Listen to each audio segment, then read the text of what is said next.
I have come here to chew bubblegum and kick ass. And I'm all out of bubblegum. Beat it, or I'll call the Brute Squad. I'm on the Brute Squad. You are the Brute Squad. What a maneuver!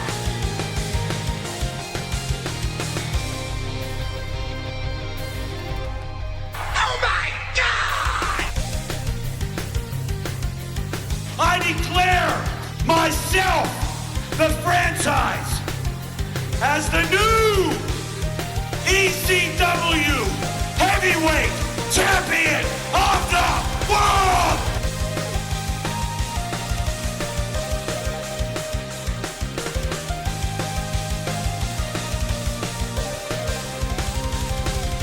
The franchise, Shane Douglas, is the man who ignites the new flame of the sport of professional wrestling.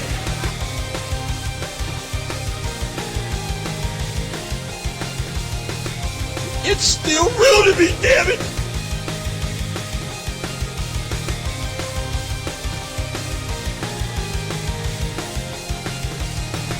There is no one that does it better than the Macho Man Randy Savage.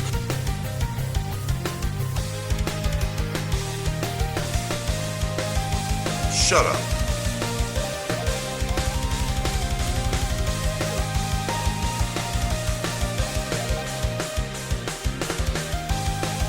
To be the man, you gotta beat the man, and I'm saying, woo, right here, woo!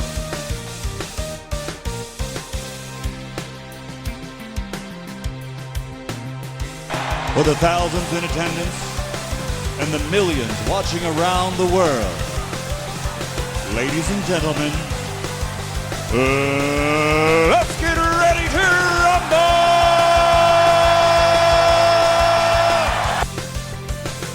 You're listening to the only podcast that matters, Pro Wrestling Fans Podcast with Phil and Adam. Rock on. Ladies and gentlemen, boys and girls, children of all ages, Pro Wrestling Fans Podcast proudly brings to you our post-WrestleMania episode! Wow. Thank you. All right. You like that? That's all right. I didn't really know what to say. That's all right. As you folks know, I'm Phil. And I'm Adam. And this is the Pro Wrestling Fans Podcast. Holy shit, we haven't done an episode since The Rumble. before the Royal Rumble. My Long God. overdue. Yes. Like a Hall of Fame induction. We can jump right into it. We could. God, Kurt Angle's in the Hall of Fame. Thank God. Kurt freaking Angle. It's true. It's damn true. Kurt Angle is now in the Hall of Fame. So is Rick Rude. So that's long Rick overdue. Rude. That was hella long overdue. I didn't agree with Beth, but she had one of the best speeches of the night. Yeah, It was Natalia. excellent. Yeah. Go ahead. No, you're go ahead. good. I mean, I like it when they, you know, there was a lot of name drops. Don't get me wrong, but at the same time, she was showing appreciation.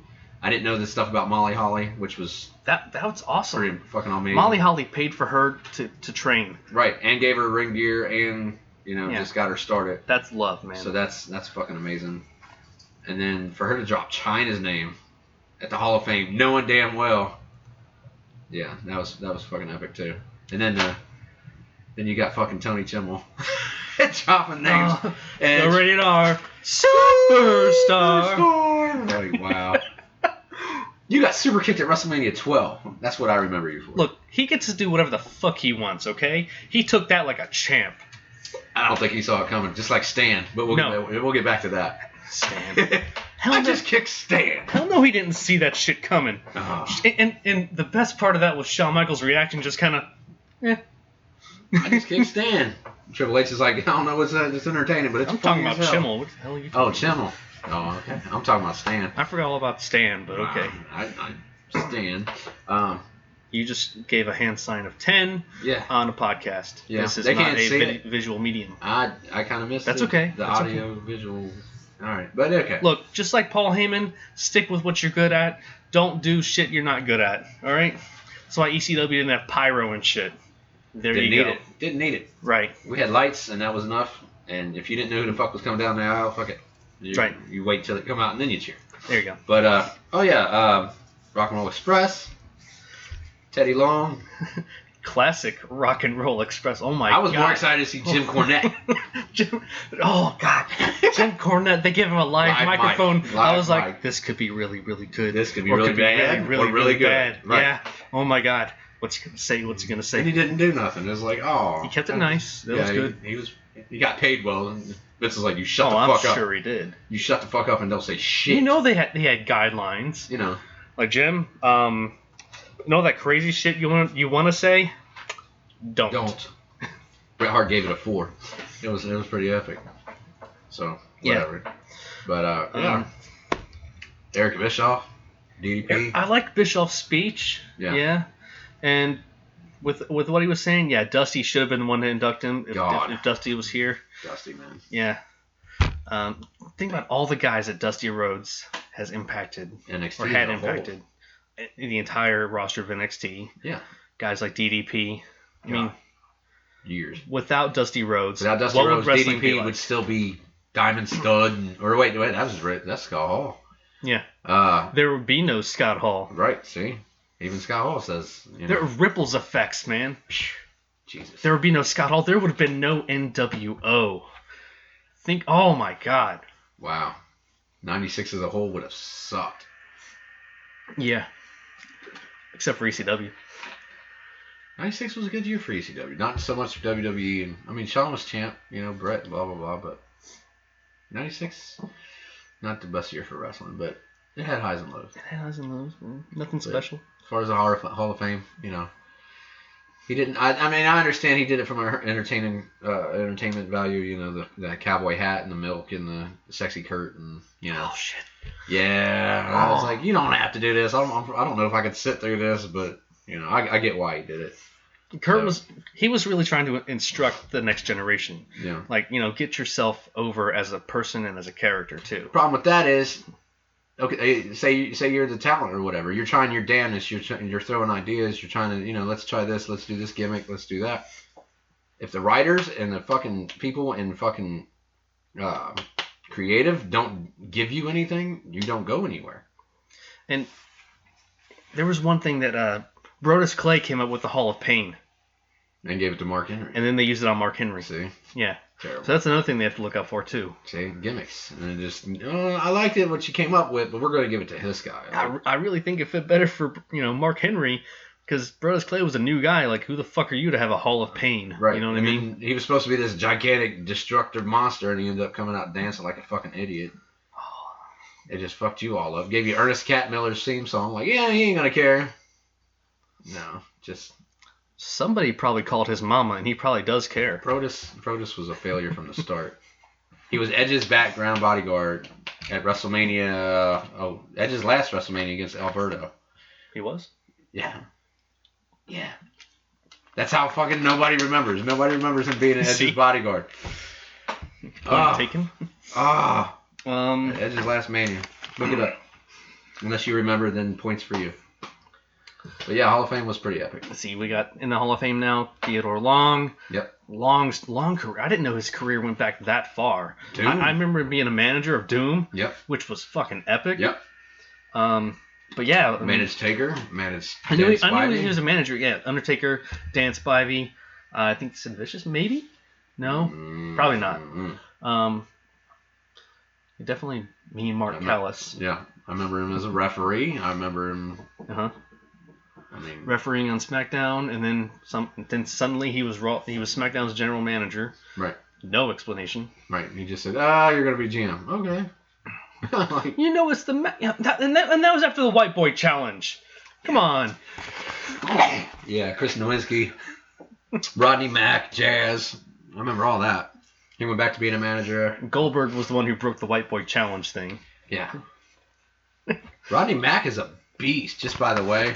Friends with him on Facebook. Man owns like 12 titles right now. Is it really him? It's really him. Is it really him? Yes, it is. All right. Yeah. Okay. You can check my Facebook. You can do it right now. I don't know how to pronounce his last name, but Rodney whatever. He's holding like Regnod. Something like that. I can't pronounce it right. I don't want to say it. Isn't he Jazz's husband? I don't know if they're married. I know they were a couple.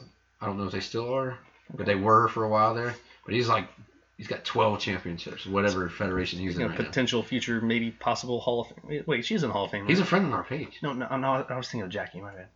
Jazz? Yeah, I was thinking of Jackie. My bad. Jackie's in the Hall of Fame. Yeah, I apologized. I confused Jazz with Jackie. But shout out to Rodney because, you're doing the shit big up. He liked one of my comments not long ago. So yeah, sweet. Shout out to Rodney Mac. Let's see, Beth Phoenix, talked about before. Natalia's speech was very nice. Emotional. Especially when she dropped Owen. She talked about Owen. It's like, Owen gave me Beth. I'm like, oh, don't bring up Owen. You cannot make me cry. Like, all right, Brett. Yeah, okay, Brett. We love Brett. Okay, I get that. But, oh, man, Owen. Like, hint, Vince. Owen's name's been dropped more than once at the Hall of Fame. And I just want to say, they don't like to mention her dad. Right. Like Jim Neidhart Uncle didn't Brett. do shit. Your dad is the fucking the Anvil. Right. What the fuck? He's the Marty Jannetty of the Hart Foundation. That's why. Don't tell him that. Well, he'll probably not like it, but it's true. Every tag team has the one that you remember and one that you almost forget. I remember the Anvil. I remember who? Because he looked nuts. Who? I remember her very well, but not everybody does. And it's sad that she can't. Oh, my dad. Well, your dad's not the Hall of Famer. Your uncle is. And everybody remembers Brett. Nobody remembers Jim. It doesn't make sense. Hart Foundation. And now you wouldn't have the Hart Foundation without the Anvil. True. Jimmy Hart, too. But right. When a lot of people think Hart Foundation, a lot of people, old school fans like us, shout out like people like Daryl, Kenny Oz, other people like that. You're gonna remember who? You're gonna remember Hart Foundation as the tag team. But a lot of the younger people are going to remember Brett, Owen, Bulldog, Pillman, the group. And Neidhart wasn't in that group. Yeah, he was.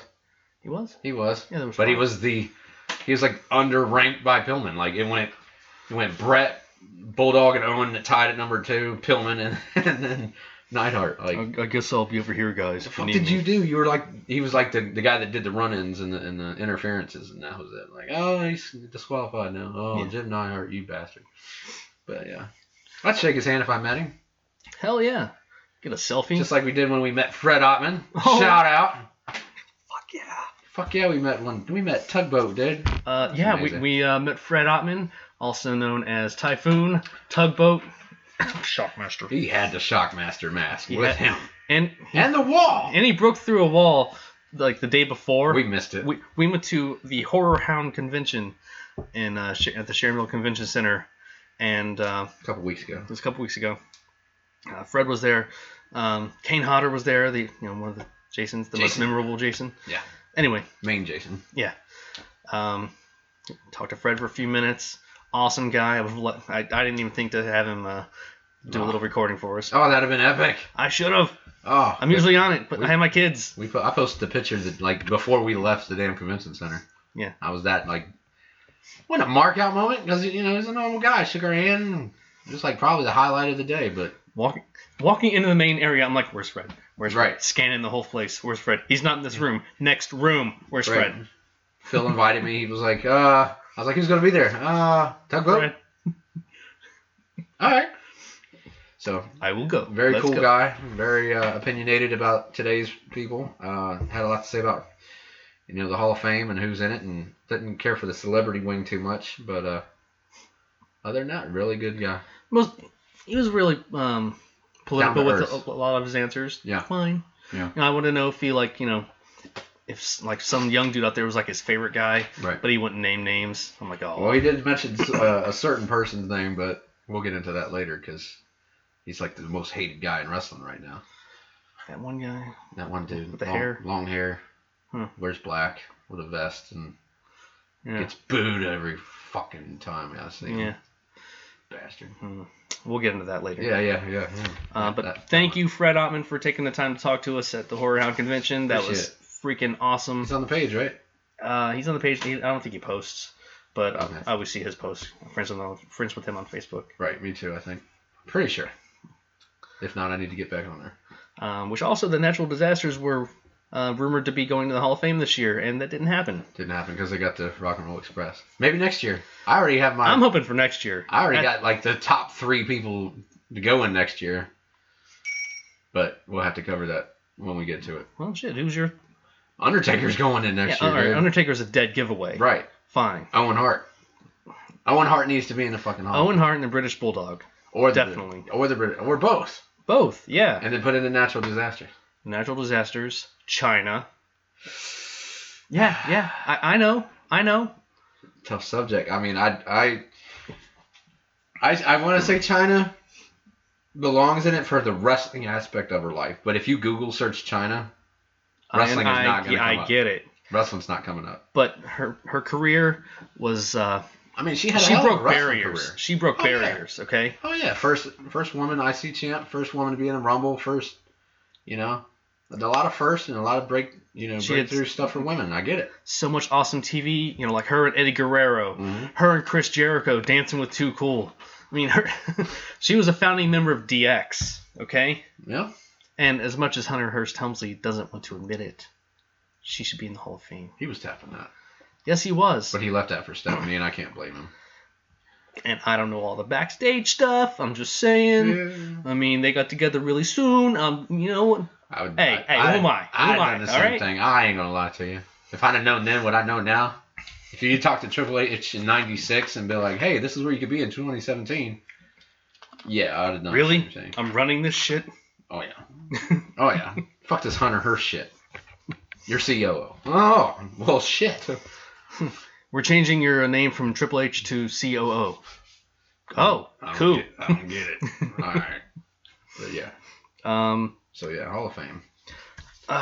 Let's see. The Rock and Roll Express. They had a really good speech. I guess they tried to do some funny stuff together. Tried.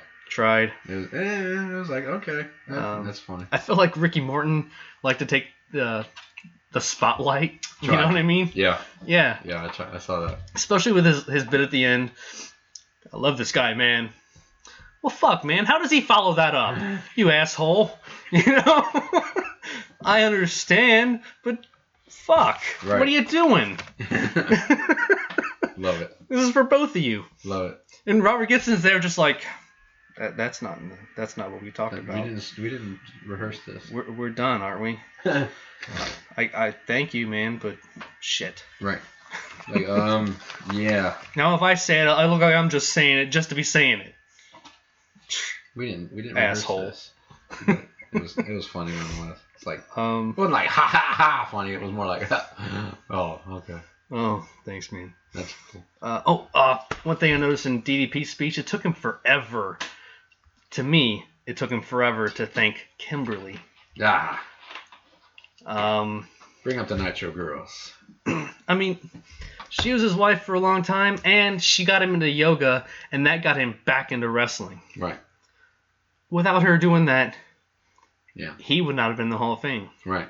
I think a lot of the reason he's in the Hall of Fame is because of the stuff he did for like Scott Hall and Jake Roberts. And no doubt. Getting everybody back. If he had never done the DHP yoga, he'd probably just still be another wrestler doing like home videos and he could be selling used cars or something features. Now. Yeah. But because of his getting people back on track, and we like you, man. We're gonna put you in the Hall of Fame. Shit, and if anybody out there hasn't seen the documentary, The Resurrection of Jake the Snake, go watch it. Watch it. It's on Netflix. Yep. I don't care how you watch it. It's just absolutely awesome. Go watch it. I mean, it's one of the things I know Jake complained about, or Jake's family complained about. I'm not sure exactly who, so I don't want to pinpoint.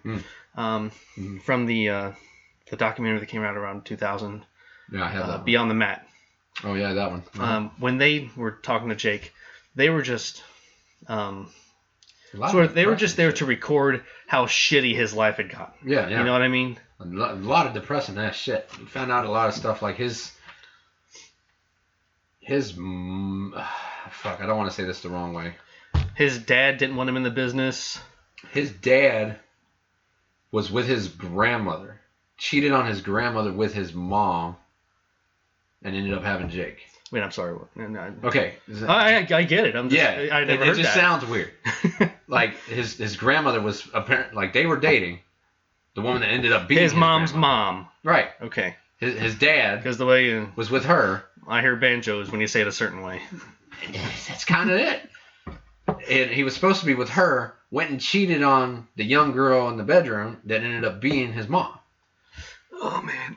It's so confusing, but yet weird, and it's like, oh, dear God. But if you watch It's on Jerry Springer. it's on Beyond the Mat. He'll sit there and tell you I don't that. remember that part, but okay. Oh, yeah.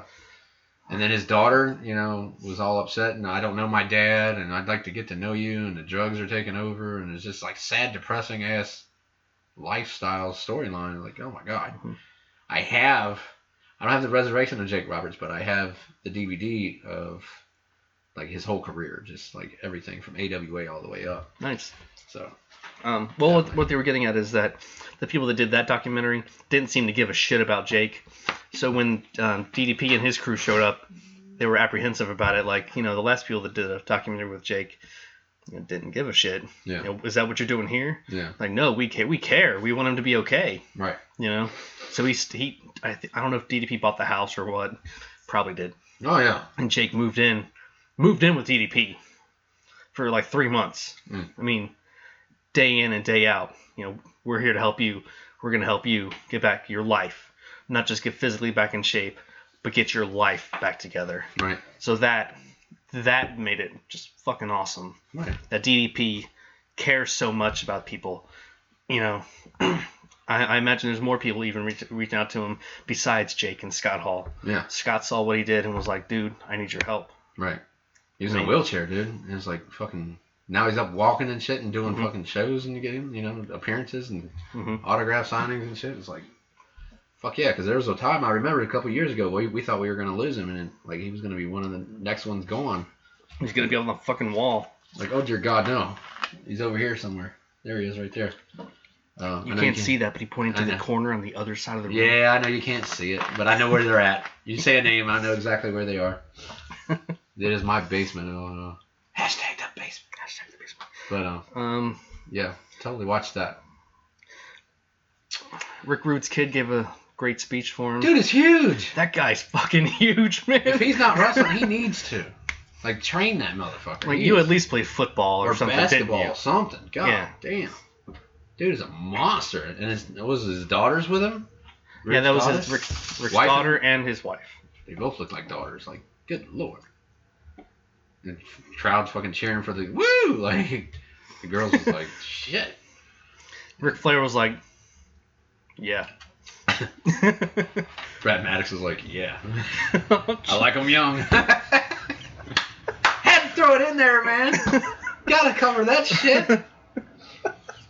Turn the page, goddammit. Oh, man. Xavier Woods did. I don't know what Xavier was thinking at the time. Yeah. Was he texting Brad? No, Brad was taking the pictures of Xavier and Paige. They were making some chocolate milk. All right, for the record, I have not seen You're not allowed to see. I don't need to see it. I'm okay. I'm fine with it. There's more than one. I imagine so. Oh my, what the fuck is wrong with people? Well, let's see. There's about 6 of Paige by herself with toys. Then there's What the one. the fuck? Yeah.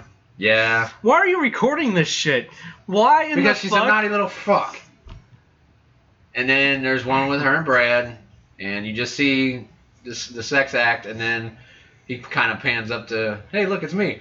And then it goes off, and everybody's like, holy shit! And then, yeah. I was like, what the fuck? And then there's one with Xavier, and she's bouncy on top, and Brad Maddox is kind of taking camera angles and pictures in the background. So, yeah, that's the gist of it for you. There's about 7 or 8 videos. And about 9-10 pictures. And we wonder why Paige hasn't been on TV. this apparently is like a long time ago, though. Well, this yeah. is like, I think Xavier's married now, so I don't know. But Big E and Kofi keep giving him trouble for it. that was the best shit. When they were just You got something you want to say? Like, no, I'm fine. WrestleMania! Like, oh, that's what you want to talk about. All right. Change the subject, asshole. Change the subject. I keep wanting to say something. Jedi mind trick. I keep waiting for like Xavier to have like a book. Kofi walk up to him like, "What are you doing?" Turning the page. She's on the list. Oh, I love it. Yeah. On you like white on rice. Oh. Yeah. see, Eric LeGrand got the Warrior Award, presented by Dana Warrior. I kind of went and made dinner about that time. Yeah. I wasn't all. I mean, good for him, but at the same time, I was like, It's cool. I mean, I get it. Big ups for him. What happened to him totally blows. He's making the best of things, and he's very inspirational. So that's I don't really know what to say about it besides awesome. Congrats. Yeah, congrats, man. That's cool. Yeah. I'll need a bigger drive on. Yeah. Congrats. He should be on the desk. He is on. What the? Never mind. I'm sorry. I was looking at something else behind you. Jesus. You're fine. Scratch that. Reverse it. Okay, so we're good on the Hall of Fame. Scratch that. Reverse it. Yeah. Hashtag Willie Wonka. Yeah. Good job. Mm-hmm. I can't really think of anything else notable from the Hall of Fame. I think that was pretty much it. Yeah, that's pretty much it. The Kurt and all that. Oh, Kurt Angle. Kurt being Finally. Kurt was all that was. Finally. That's great. He still looks like a thumb, but it's alright. It's for Kurt Angle. Oh, shit. Becky said something about him, and I can't remember what it was. My Oh. God. Oh. Uh-oh. Shit, it was funny. She made fun of him. Oh. Yeah. Coming from Becky, that's hilarious. Whatever it was, it's Dude, hilarious. so many things my wife says when nobody else is around. You don't even want to know. You should record half of it and just. I need to get one of those, mobile recorder devices. You need a walk boy. Walk From boy. Home Alone. And just carry it around. Yes. Yes. Get out of here! Get out of here, you nosy little pervert! I'm gonna slap you silly. Damn, it was the lines I couldn't think Yes. of. You got to the count of 10 to get your no good keister out of here. I'm gonna pump your guts full of lead. 1, 2, 10. You've been kissing everybody. Cheeks, Boney Bob, Cliff. No, it's a lie. Jesus Christ. Oh shit. All day, dude. All day. And after the NXT. NXT TakeOver Orlando. NXT. Not a fucking shitty match on the card. 3 hours. Not a shitty match on the card. Whole fucking pay-per-view. Not a terrible match. All right. One that kind of let me down, but all right. All right. You were late watching it though. Like everything. No, I'm sorry. Okay. Yeah, I get I got shit going on. You got a job and some kids and stuff. I get it. Let's break it down. First match was Sanity. Yep. Eric Young, Alexander Wolf, Killian Dane, and Nikki Cross against Ty Dillinger, the Perfect 10. Roderick Strong, Cassius and Ono. Ruby Riott, and Ruby surprise entrance, Cassius Ono. Supposed to be No Way Jose, but they kicked his ass before the show, and they had to find another partner, which was Cassius Ono, and yeah, still, Sanity won. Yeah, Decent match. Decent. One thing about Cassius Ono, he's heavy set. He's heavy set now. What the fuck happened, Chris Hero? He got a little chubby, and he's still trying to move around like a cruiserweight, but he can still go, but he can go, but this. I think this is why he wears shirts while he wrestles. It's like, and how? Yeah, I mean, it's like Ric Flair on the last episode of Nitro. It's kind of awkward, but you get it. You're like, I know, it's all right. He's walking around like the road dog. Like I'm not going to the gym, bitch. I'm not shaving my legs. I'm not doing nothing. I'm covering up these man boobs, and I'm going out, and that's it. Fuck it. He can move. He just ring attire wise, it's like, what the hell, dude? And he's still got it in the ring. He still knows what the fuck to do, right? When to do it. He's still over. Still over as hell. But that god awful name, Cassius Ono. Not only that, he's got the theme song to go with it. And you know exactly who's coming out because the first word is, oh no, oh no. It's Cassius it's Chris Hero. There was one thing I tweeted out during this match. Dean Malenko plus facial expression equals Roderick Strong. So he can wrestle. He just doesn't have a gimmick, I guess. He doesn't need a gimmick. He's a wrestler, and yeah. I appreciate a wrestler. I appreciate the Benoits and I said Benoit and the Malenkos. Who? I appreciate the Malenkos. I appreciate. Speaking of which, never mind. I'll let you go, and I'll swing it back around. I can see the Roderick Strong / Dean Malenko, but I mean, shit. Put Dean Malenko in a fucking Hall of Fame. He belongs in it. Eventually, yeah. Not maybe. He's a right second away? tier guy, yeah, but definitely Hall of Fame material later on, yeah. Right. Maybe But like 5 or 6 years, 2 or 3 years from now. Dean Malenko, yeah. Rey Mysterio, first ballot. oof, I wouldn't make him the main event though. No, he's not your main guy. I'd make him second or third maybe. Yeah. But Like he's not the headliner like Kurt Angle. Right. Okay. Right. But definitely Hall of Fame. But what's the second W in WWE stand for?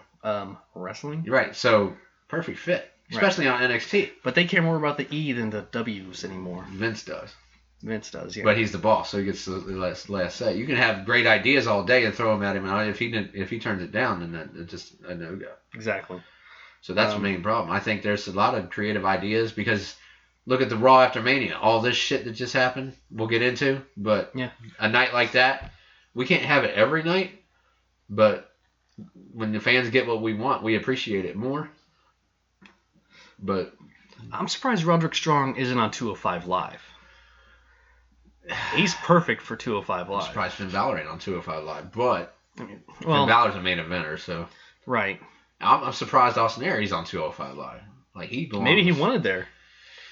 I think he's better than 205 Live. I think Neville's better than 205 Live, but I think I think Neville's too big for 205 Live. I think they needed a star cruiserweight just to keep it going. I mean, if Ray was there, would you put Ray on 205? I would. Because in a heartbeat. He's more main event status than at 205 Live is just barely better than Superstars. Because 205 Live to me, and this is just me, is the WWE version of ECW. Really? Because the Cruiserweight Classic is what made 205 Live happen in the first place. Right. Cruiserweight Classic was amazing, like the original ECW. Now you got 205 Live, and now they WWE'd it down, if that makes any sense. And now you got Alicia Fox and all these gimmicks and all this shit, gentlemen's duels and umbrellas and all this other shit, and it's not about the wrestling anymore. Right. What you're saying is when it was just the tournament, it was about wrestling. Yes. And now we gotta have angles and shit. Yeah. Now we have to have reasons to fight, and now we have to have girlfriends. See, and Alicia Fox and shit. reason is the championship, but only one guy can hold the fucking title. So wrestle. Give me number one contenders. Give me tournaments. Give me fucking battle royals. Give me guys earning their shot. And not fucking umbrellas and gimmicks and Come on, the umbrella. Come on. I don't care for Mary Poppins. You don't care for the umbrella? You know what the best part about fucking Jack Gallagher? That fucking headbutt.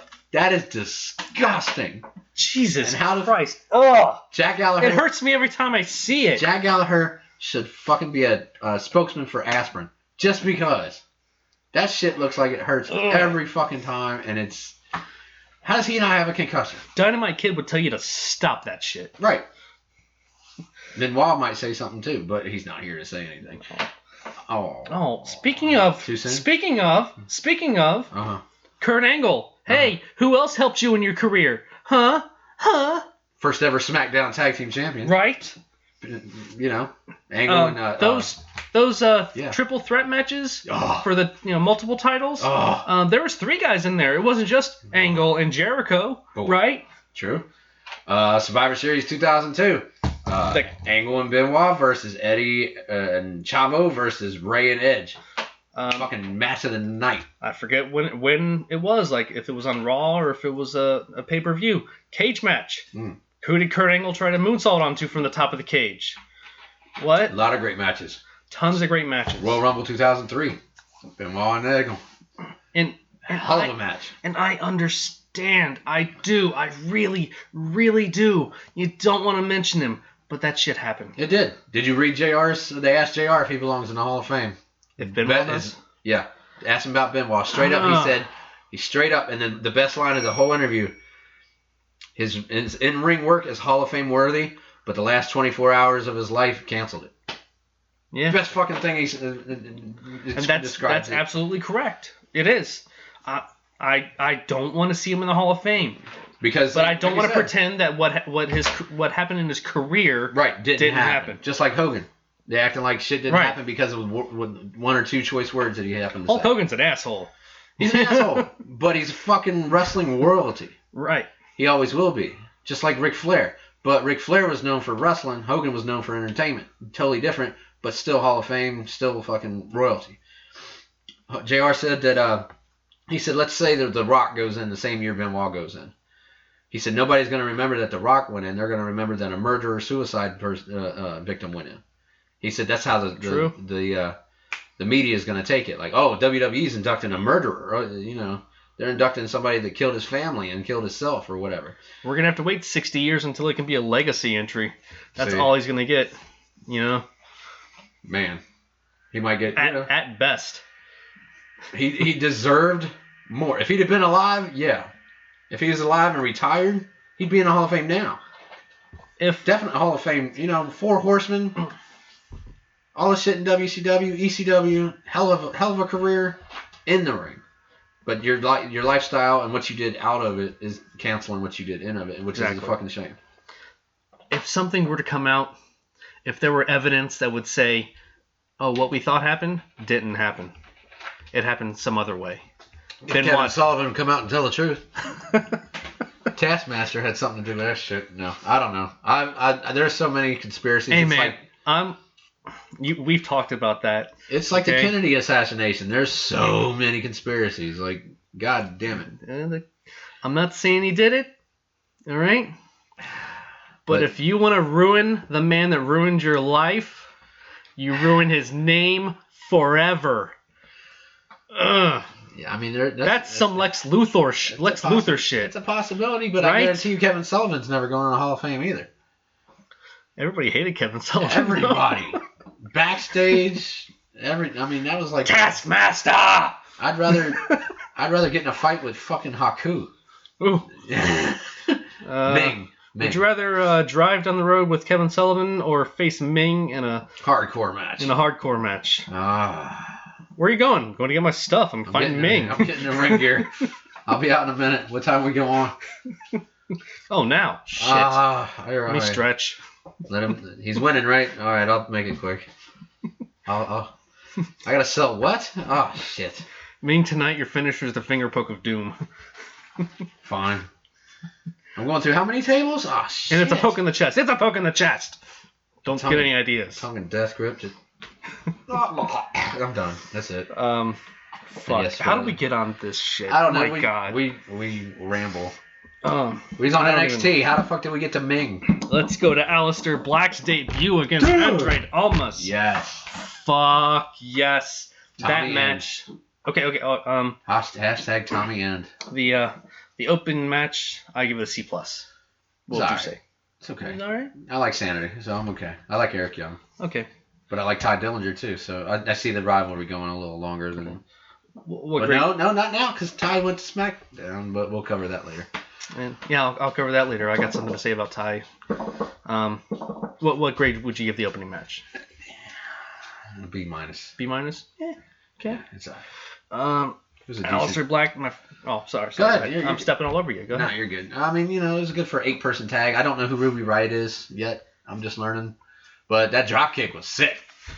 Oh my God! Just from the apron to the floor, like holy shit! Like why would you do that? That was dumb. It's all right. You hurt yourself more than you hurt. She looked like she got a concussion after that shit, man. Fuck! I almost said I forget what name it. What the hell is her name? Nikki Cross. Did she become JT Smith all of a sudden? Oh boy, you fucked up.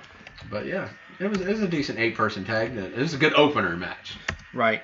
Just to get it going, and then all right, we'll go to your boy Tommy End. Oh, yeah. My first time seeing this dude in the ring. Yeah. Oh my God, that dude's awesome. Ask Daryl. Daryl's been a fan. Shout out to Daryl there. I told Daryl, I said if you need to educate these people on Tommy End, he said think of him as a bigger, more muscular CM Punk, which is a fucking huge compliment in its own right. Like, well, fuck, if he's a bigger CM Punk, then god damn.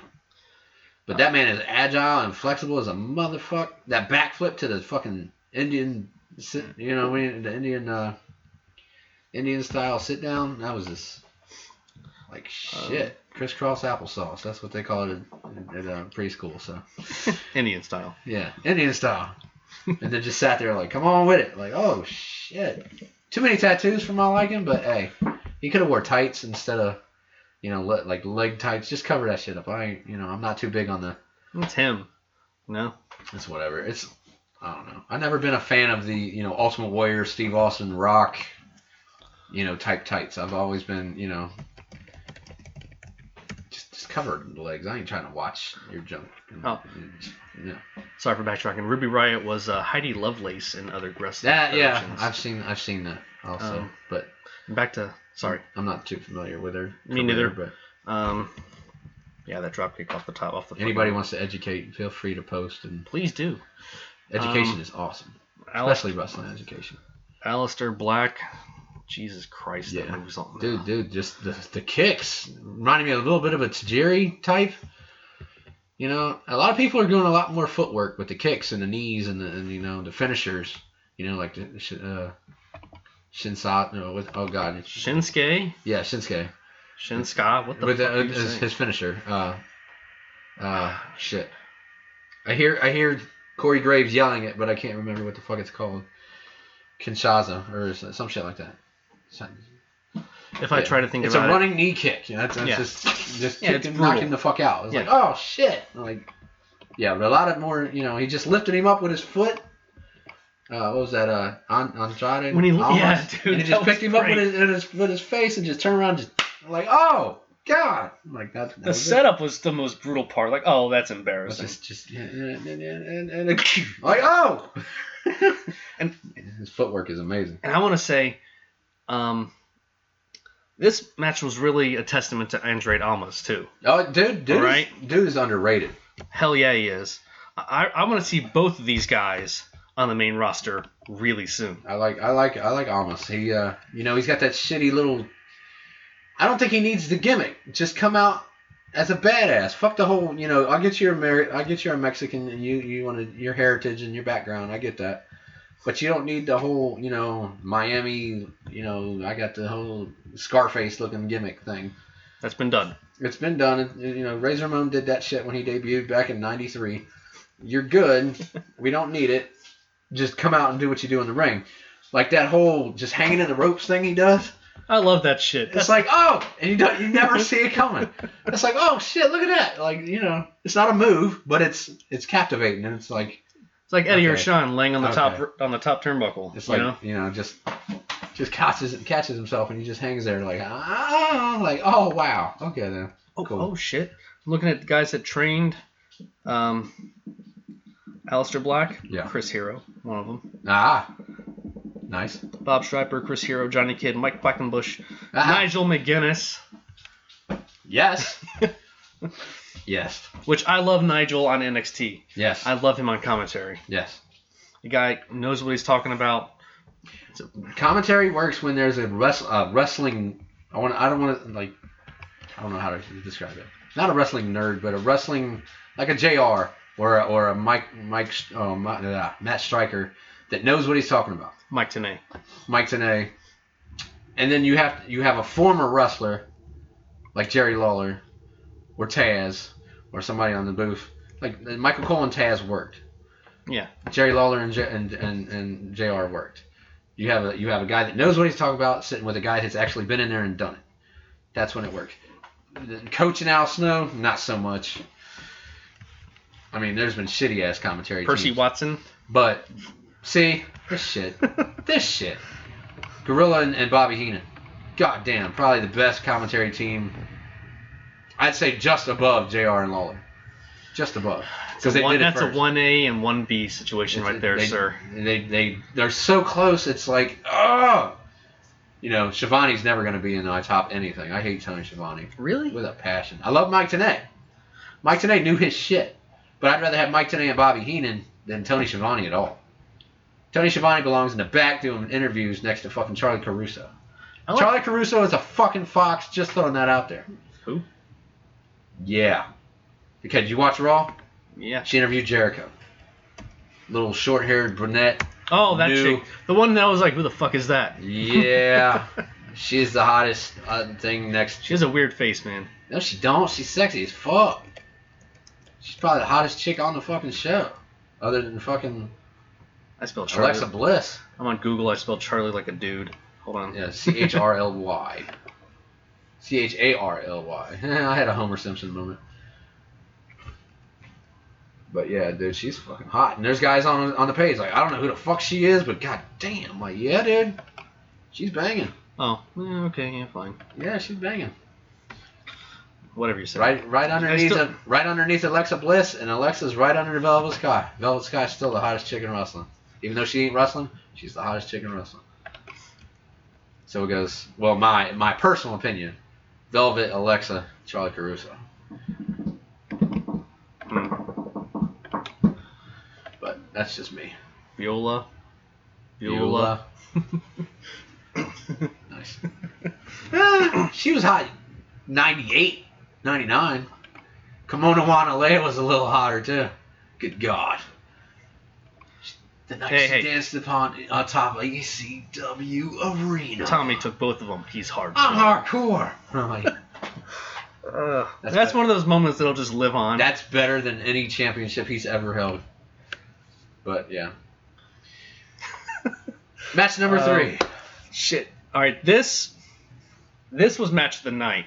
Tag team match. Opinion, the tag match. Yes. Oh my god. Yes. So much awesomeness packed into 25 minutes.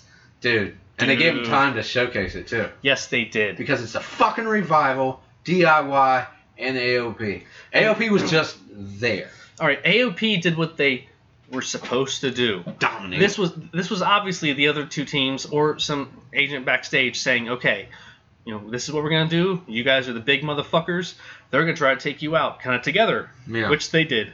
Dude, when they teamed like separate those and yes, and the moments where they did the mixed finishers. Yes. That was great. Yes. I loved it.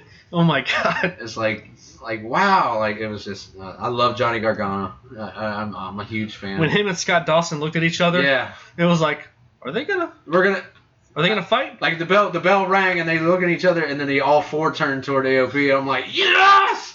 Kick their ass! That's the only thing you can do. Like, get them big D-Lo looking motherfuckers. I can't.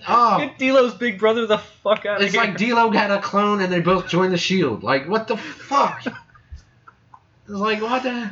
You're looking at the real. Just kick their ass. Just kick them both. And they separated them. They broke it off. It was genius. It was genius. But then they still won after a hell of a match, though. Dude, that spot of the night was that suplex with Dawson and Ciampa off the top turnbuckle onto the other four guys on the floor. Yeah. Holy shit. I've never seen a suplex to the outside. Never seen Let alone all four guys catch you on the outside. When they were setting that up, I was like, oh, nobody fuck up, nobody fuck up, nobody fuck up. You're like, well, they're not. Yep, they are. Oh, shit. And it's amazing. So many spots in that match. I could watch it right now. Yeah. Like, just let's go up to watch the network, like, right now, and just fast forward to that match. Right. And skip the rest. But, yeah. And what? Hell of a match. Match of the night, easy. Match of the year candidate, easy. And with AOA. AOP. AOA. Nah. APA. AOL. Whatever. Screensaver. With AOP eliminating both teams, that really solidifies them as the tag team. Right. On So NXT. who the fuck else is there now? Exactly. You got Revival going elsewhere. We'll cover that. DIY, do they get a rematch? I don't know. I would say no at this point. Like, we beat you and them. Right. And that's the top two tag teams. Right. Top guys. Like, shit. Who else is there? Those Ely brothers that they kicked their ass once. They had a nice debut, and I was liking them, and then they just squashed them. And I'm like, Jesus. Two guys that need a manager right there. Right. Teddy. Yeah. Holla, holla, holla. Holla, holla, playa. It's not you. Vince cut his just cut him in half. It's not me, my bad. Like, go away, Teddy. You're stupid. Put you in a tag team match. Well, he wasn't wrong. He said Hall of Famer. He came out like, hey, I'm a Hall of Famer. Maybe the Mighty Don't Kneel. Those two guys from Australia. Yeah, I ain't seen too much of them. I mean, maybe Sanity. Maybe Sanity. I don't know. I mean, they're kind of relatively new. I don't think they're diverted. They're gonna have to have a tournament or something. Yeah. Or a battle royal, or you're gonna have to name some number one contenders. I do know who the new number one contender for the NXT title is. I read some spoilers. yesterday. And spoilers. Yeah. Come on. I read spoilers. I would bring back Blake and Murphy. They're not really doing nothing. I mean, and without Alexa Bliss. Put them back together. I don't know why they broke up in the first place. Exactly. Put them back together as a face tag team. Right. Boom. But without Alexa Bliss, yeah. I think Enzo and Cass don't belong on Raw. Make them heel, take them back to NXT. Give Carmella back. Fuck James Ellsworth. Fire his ass. I would put them together as a heel group. Right. On Raw. Put Carmella with them on Raw? Yeah, on Raw. I mean, they're over, but at the same time, it's like, you talk too much. Get to the match. Like, come on now. I get you're trying to be entertaining, but you didn't do all this shit on NXT when you were super over. Now you're on the main roster, and you're taking too long. It's like, all right, come on. I would put... And you're trying too hard to be funny, and with your New Jersey accents, it's not okay. You are gonna go down like, you know, it's like, shut up, Cass, just shut up. Like, Enzo is the mouthpiece. We get it. You're the muscle. Enzo's. It's like Looney Tunes, the big dog and the little dog. What are we gonna do today, Spike? What are we gonna do today, Spike? That's not how you spell soft, but we'll get to that later. I would bring back the Ascension back to NXT. See? Have the Ascension fight them. I'd take Tyler Breeze back to NXT. Tyler Breeze was main eventing NXT pay-per-views. Now he's with Fandango, and he's barely on the show. Adam Rose, look what happened to him. He wasn't main eventing NXT, but he was getting This Is Awesome chance just from his entrance. When Braun Strowman and Alexa Bliss were part of the fucking Rosebuds. Yeah. Google it. Yeah. Sad face. Wow, those titles, the tag title's been around since 2013, and this is only the 12th reign. Damn. Yeah. Yeah, well, Ascension had them forever. Ascension had them for how long? 364 days. A year. Just under a year. Yeah, 1 day shy. Come on, man. Yeah, 1 day shy. I know Eric Rowan and Harper had them. I know Kalisto and Sin Cara had them. Adrian Neville and Oliver Gray. Eric Rowan and Luke Harper. Yeah. Neville and Corey Graves. Yep. Kalisto and Sin Cara. Blake and Murphy. Yep. That's right. Vaudevillains. Revival. Yep. American Alpha. Revival. DIY. Authors of Pain. Damn. And all those guys, except for the last ones, have gone onto the main roster. Yep. So, yeah. I love it when Paul Ellering, I know how to manage tag team champions. Like, ah ha ha. A lot of people probably don't even know. Yeah, you do. A lot of people don't even know where he's coming from. But and if they don't, they need to fucking Google him. I swear. Wrestling education is important. Do not post a shit unless you know what the fuck you're talking about, because we will catch you. There are 6 admins now. One of us will get you. I add admins because I know who knows their shit. Shout out to Stephanie, by the way. The very first ever female. Donaldson, not McMahon. Yes. First ever female PWF admin. And now her and Daryl are like the PWF power couple. Bullshit. Yeah, well, he called it. I didn't. But if they're the power couple, I'm Vince. You're Shane.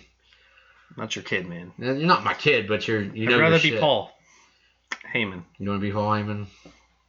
Be Paul Heyman. It's all good. You write for SmackDown and make it worth watching. That's all right. For Dalton Lesnar. That kid destroys everything. And then I'd give this match an A. Oh, definitely A+. A+. A+. Solid match of the A. night. Match of the night. Match of the year candidate. Easy. I don't. Well, not all over WWE. I'd say when the NXT has their end of the year award thing, it's definitely should be. It's up there. Should be in there so far. Takes us to my fucking hated match of the night. This match let me down. Asuka and Ember Moon. It was not good. They hyped it a little. Not exciting. They hyped it better than it could have been. But I see Asuka going heel really quick.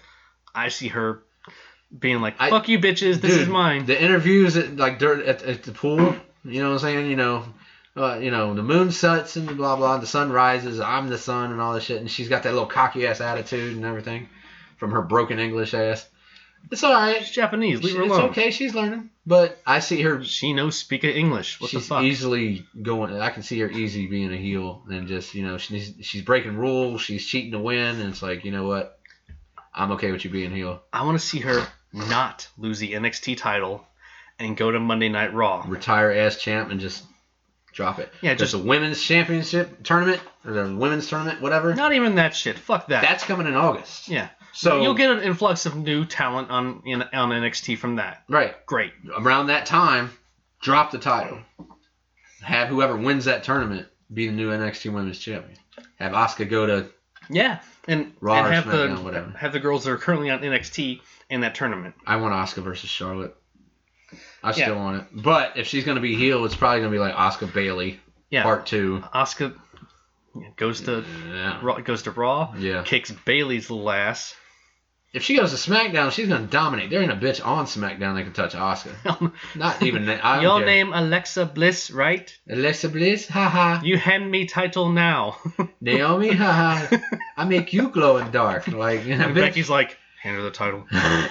Becky Lynch is like, don't even fuck with her. Stop. Give it to her now. I'm going to Raw. Don't fuck with her. No. Hang your shit up now. Retire. Speaking of Bailey, okay. Every time my 4-year-old son just hears her music, it's Bailey. He loves Bailey. And he says she's nice. It's not like she's pretty, she's beautiful. She's nice. She's the John Cena of the women's division. Don't put it that way. She is. I don't need. She's not. I mean, she's cute. She's not. She's got a great attitude. She's that girl next door with the Girl Scout cookies. It's like, you're cute, but I would never. I can't do it. It's like, she's not your daughter, but she's like untouchable. Like, you just don't even want. Like, you wouldn't even think about it. It's like, nah. What's Becky Lynch doing? No, I wouldn't even. Yeah, sorry. So she's the cute girl next door, and then on the other side of your house, you've got Alexa Bliss, and with your telescope, you're scanning her all night. Is that what you're saying? Like Bailey could be swimming in the pool in a little miniature ass bikini, and you're like, oh, that's cute. You're over here looking at Alexa Bliss like, God damn. She's fully clothed with a fucking coat, hat, and gloves, and you're like, I wonder what's underneath that coat. But yet Bailey's over here fucking in a bikini. And you're like, I can't do it. I just can't do it. No, can't do it. But over here, you're like, God damn. So, yeah. The Harley Quinn hair bothers me right now, okay? Dude, Harley Quinn's sexy as fuck. They tarted her the fuck up in that movie, dude. You haven't seen it? Don't. I don't want to. Good. I don't want to. You're better for it. Yes. I redboxed it. I want my $1.50 back. I wouldn't spend. You paid 98 cents too much. I wouldn't even. No. Nope, not a fan. So yeah, the highest part of the match was 2 undefeated, girls going at it, and somebody had to lose. You didn't know who, but you kind of knew who. I'm sure. If Ember Moon would have won, I kind of been shocked. But what pissed me off about this match, Asuka pushes the ref into the ropes. Yeah. Why didn't he go, oh, you're disqualified. Ding, ding, ding, ding. Don't right put now. hands on me. I'm, what are you doing? You can't do that. Well, fucking disqualify her. She put her hands on the referee. Yeah. Ember Moon won. Right. By disqualification. You should have, blah, blah, blah. But rules change. And, there's a lot of shit. With the 30-day rule of being champ and not defending it. Jericho should have been stripped like 2 weeks ago, but before WrestleMania. But they don't follow the same rules we grew up with anymore, so. Come on, whatever man. happened to time limit matches? I remember Howard Finkel every match. The following contest with is a scheduled 20-minute time limit. With a 20-minute time limit. 15-minute time limit. Blah, blah, blah. We don't have time limits no more. With the TV time remaining, like, when the hell did that stop? When they super kicked Tony Chimmel, that's when. Now you don't have a timekeeper. Howard Finkel was like, okay, we got to stop that. Who's keeping time? Chimmel? Oh, shit. Fuck. Tony Chimmel still thinks it's WrestleMania 12. Damn. Superstar! Shawn Michaels walks in the room. Ah! It's okay. You're not Stan. It's all right. Calm down. He goes to put his foot up to tie his shoe. Ah! Oh my God! PTSD. Little bit. Post-traumatic WrestleMania syndrome. PTWD. And then what? What else? The match that did not let down. Shinsuke against Bobby Roode. Love me some fucking Shinsuke. He's a goddamn rock star. Yes, he is. Bobby Roode. I swear, I'm not even mad that he won. I'm not even mad. I like Bobby Roode as NXT champ. I can't wait for him to go to confident. This is my NXT. Y'all live in my world. I can't wait for him to go to SmackDown. He reminds me of a young Triple H. Kinda, maybe. Like the evolution, like 2002, 2003 Triple H. Suit and tie. I got wine in one hand, the championship in the other. Watching my matches on the fucking big screen, like. Why are you alone? What the fuck? Why are you alone in this house? Nobody. I don't need shit. I got my belt. I got my fucking cognac, whatever the fuck it is. I'm good. I don't need nobody. I'm the fucking man. I want to see like an after credits scene when they're still in his house. Hey man, we're done filming. We're gonna take off soon. All right, cool. He starts playing Candy Crush on his phone. Like they have rolling credits, and he's just sitting there watching his matches, just swirling his. What are you doing, man? Wine glass. Are you gonna take off or something? Go to dinner? No, I'm just chilling. I'm watching the best of my. I already have the best of Bobby Roode and NXT DVD. I'm the only one that has a copy. I'm just sitting here watching the greatest moments of my life right now. Like, god damn it, why the fuck is James Storm not in NXT still? Because he's a moron. That's why. He went back to fucking TNA. Like, you had a WWE contract and you went back to TNA. I'm gonna hit you up. Watch this. You've seen Titanic, right? Don't even use my thing. Watch this. No. You've seen Titanic, right? Yes, I've seen it. Okay, Rose got on a boat. Got off the boat to go save Jack. This is James Storm's career. Was on the fucking TNA, got on the boat to save his life in WWE/NXT, and got back on the fucking TNA boat to fucking whatever this mass bullshit he's doing is now. James Storm is Rose, whatever the fuck her last name was. Dawson. Well, that's the name she gave. She had some rich bullshit. I don't know what her name was before snooty that. patootie fucking name. She was on it. Kate Winslet? Yes. She's the Kate Winslet of TNA. Okay. On the boat, saved her life, got on the boat with her mama, got back off the boat for fucking Jack, which died in the fucking anyway. Okay. And went down with the ship, which is what's happening now. It's about TNA's already broken half, and it's about where it was like upright, and it's going down. It just hasn't yet. And that's a big ass. And we're talking 30, 40 The only thing tons. saving it and making it bounce and fucking float in the water is LAX. But that's just me. You can say Bobby Lashley or whatever. Okay, and all right, and the fans in this scenario, we're her mom who just watched her get out of the boat. Okay, what are you doing? Get your ass back in there. We're on Signal Molly Brown watching this shit happen, but can't do anything about it. God damn it, get back on the fucking boat. Why the fuck aren't you on the boat? Get in the boat, Rose. Get in the boat. Nah, bitch, I'm going to save Jack. AJ Styles is the unsinkable Molly Brown in this one. Bitch, get on this fucking boat. Putting his feet up. Don't you see how good it is over here? I've already been champ, lost it, fucking main event at Mania twice. Like, they've got catering. Yeah, food. Edible food. Stuff that you can actually digest. What the fuck are you doing over there? You got fucking Pibb and Mr. Pibb and Dr. K and shit over there. This is Mr. Pibb. Yeah, but it ain't Coke and Pepsi and Mountain Dew. You got fucking... You might have a Sprite. I don't know. You got some fucking... But not if LeBron tells you to have a Sprite. You want some ginger ale? Just have a Sprite because you want to have a Sprite. You got Kroger brand shit over there. Get your ass over here where we got fucking... This is champagne and caviar over here. Bobby Roode will tell you all about that. Oh, man. Look at Samoa Joe, AJ Styles, Bobby Roode, all guys. Eric Young. All guys who are glad to be where they are. Glad. Happy to be where they are. James Storm, what the fuck are you doing? Dude, you could have beer money in NXT. Beer money! But you're not, because you got off the fucking boat! You dumbass. Oh my god. Cowboys are supposed to be smart. Man. Reject.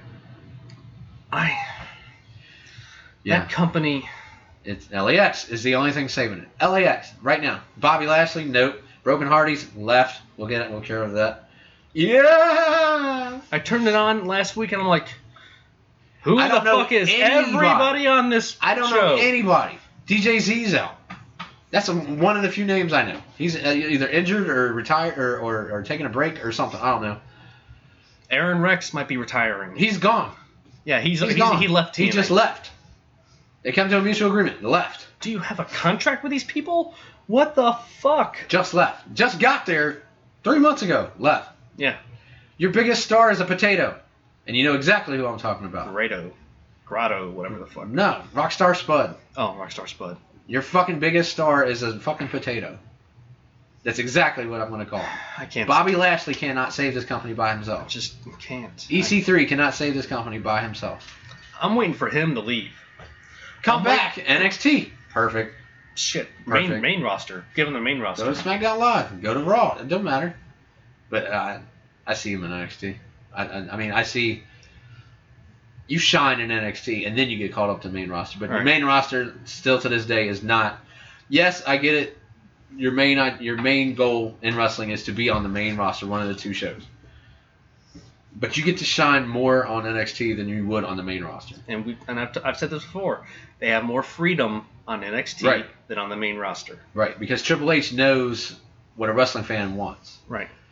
And Vince gave total control of NXT to Triple H.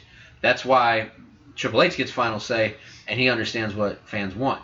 Whereas main roster, Vince gets final say, and he doesn't care what the fans want. It's what he wants. He runs the fucking company. I make the money. I'm the boss, and you're gonna fucking do what I say. Otherwise, you don't work here. Then you end up fucking dancing like Brodus Clay, or fucking shining and feeling the glow like Naomi. You don't need to fucking glow in the dark. Get out there and wrestle like you were. I'm gonna pretend like you didn't mention Naomi because that glowing thing bothers me. Somebody liked her shoes and just gave her the whole fucking blacklight gimmick. I don't know. She doesn't need a gimmick. She can wrestle. But whatever.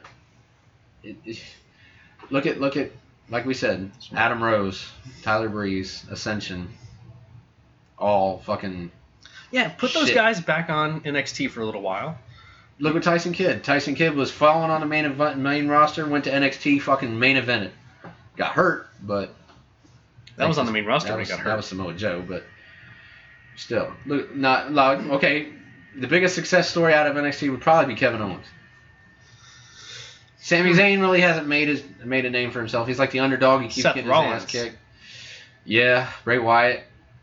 Bray Wyatt came in there also. Seth Rollins, first NXT champ. Seth Rollins, yeah. Well, Shield, Dean and Roman. God, I said his name. You know, I still thought the Shield was one of the best factions of all time. But it had run its course. I think it ended too early, but I understand why it did. Could have went another 6 months or so. I don't know. But I think Roman should have broke out as the heel instead of Seth. Nobody expected Seth to be the standout star. Everybody was like, "Oh, Roman, maybe Dean, but not even." And that's when Vince gets you. Like, but Triple H saw it. We're gonna take the least expected one and fucking make him champ. Like, what the fuck? Like Vengeance 2001. You had Rock, Austin, Angle, and Jericho. Nobody even gave Jericho a second thought. Ended up winning the whole fucking thing. Undisputed champ. Paid his dues is what Jericho did. Vince always, you know what? The one you don't like the most, the one you don't expect to be, that's the one I'm picking. Fuck. But yeah, Shinsuke and Bobby. I don't know how the fuck we got off subject. We always do. We're talking about the NXT title, right? Yeah. Now let's talk about Shinsuke and Bobby Roode. Yeah. Holy shit. That turnaround DDT bounce into the fucking Impaler. My God, that was brutal. Brilliant. Only man to beat Shinsuke twice. Nobody else has beat Shinsuke. I don't think anybody's beat Shinsuke. Well, no, there was a rivalry with Joe. But Joe beat him once. Yeah. Shinsuke beat Joe twice. So, yeah. It's great send-off for Shinsuke for his NXT time. Right. Time to go to the main roster. We'll talk about that. Yeah. Oh, no, sorry, go ahead. I don't know if I don't know what they're going to do with him. I don't really know if I put him on SmackDown. But with him being on SmackDown, potential AJ Styles match. And SmackDown again has more freedom for wrestling. Right. And land of opportunity. Just like 2000. Yeah. SmackDown is the wrestling show again. Yeah. You know? Yeah. I don't know. Raw gave them a run for their money this week, but hey, we'll get to that. Sorry. We ain't even covered Mania yet. Yeah, I know. We're like an hour in. Damn, for real? Yeah. Oh, shit. We're Awesome. we're at the end of it, I guess, too. But, yeah, Bobby Roode. Yeah, we're 2/3 of the way. Bobby Roode retains. I mean, Shinsuke gave a hell of a match, but Shinsuke's a fucking rock star, dude. I don't care where he's at. Raw, SmackDown, NXT, Superstars, 205 Live, whatever. He's a fucking rock star. And 205? I don't know. If Maybe. I think he's maybe like 220, but still. Yeah, a little bit big for 205. But still. Like whatever, Neville. Whatever show Neville he's looks on. like he's too big for 205. Yeah.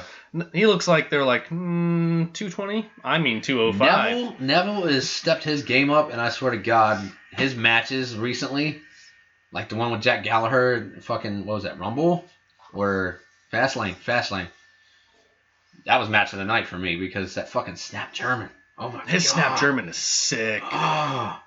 Now I like Tozawa's Snap German, but Neville bounces you off the rope and just dude, I want to see Tozawa against him soon. Didn't they just have a match?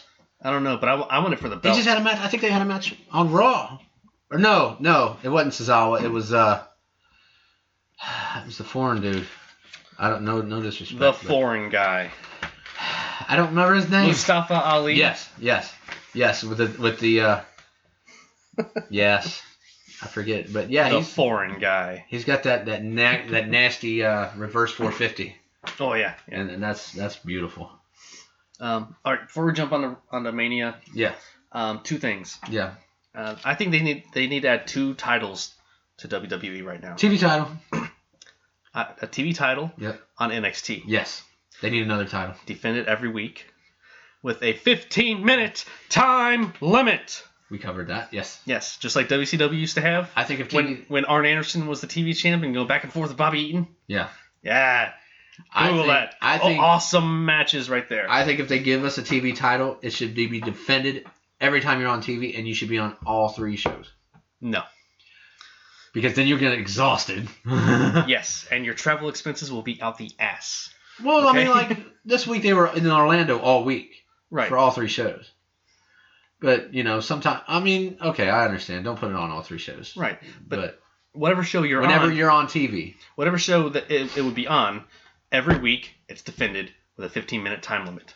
that makes sense. Boom. That makes sense. Also, bring back from the WCW days the Cruiserweight Tag Team Champions. titles. There's a lot of cruiserweights. Yes. All right, the goal is Bollywood boys. Bollywood boys. The goal is to get guys over, and you can't get guys over if they're not on TV. I automatically think of Elix Skipper.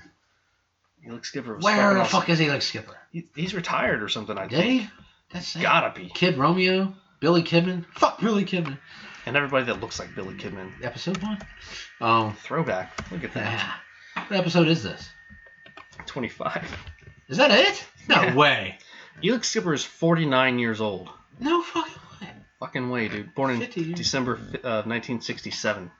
Is a retired professional wrestler. He last wrestled in TNA in 2008. Shit. Word. Prime time, baby. He has a 22-year-old son Damn. who was, never mind, killed in April 2009. Fuck. Sorry. Could be why he died or why he retired. This is the first time seeing this wiki page, so I apologize to Elix Skipper. Same year. And sorry for your loss. Condolences. I would have quit too.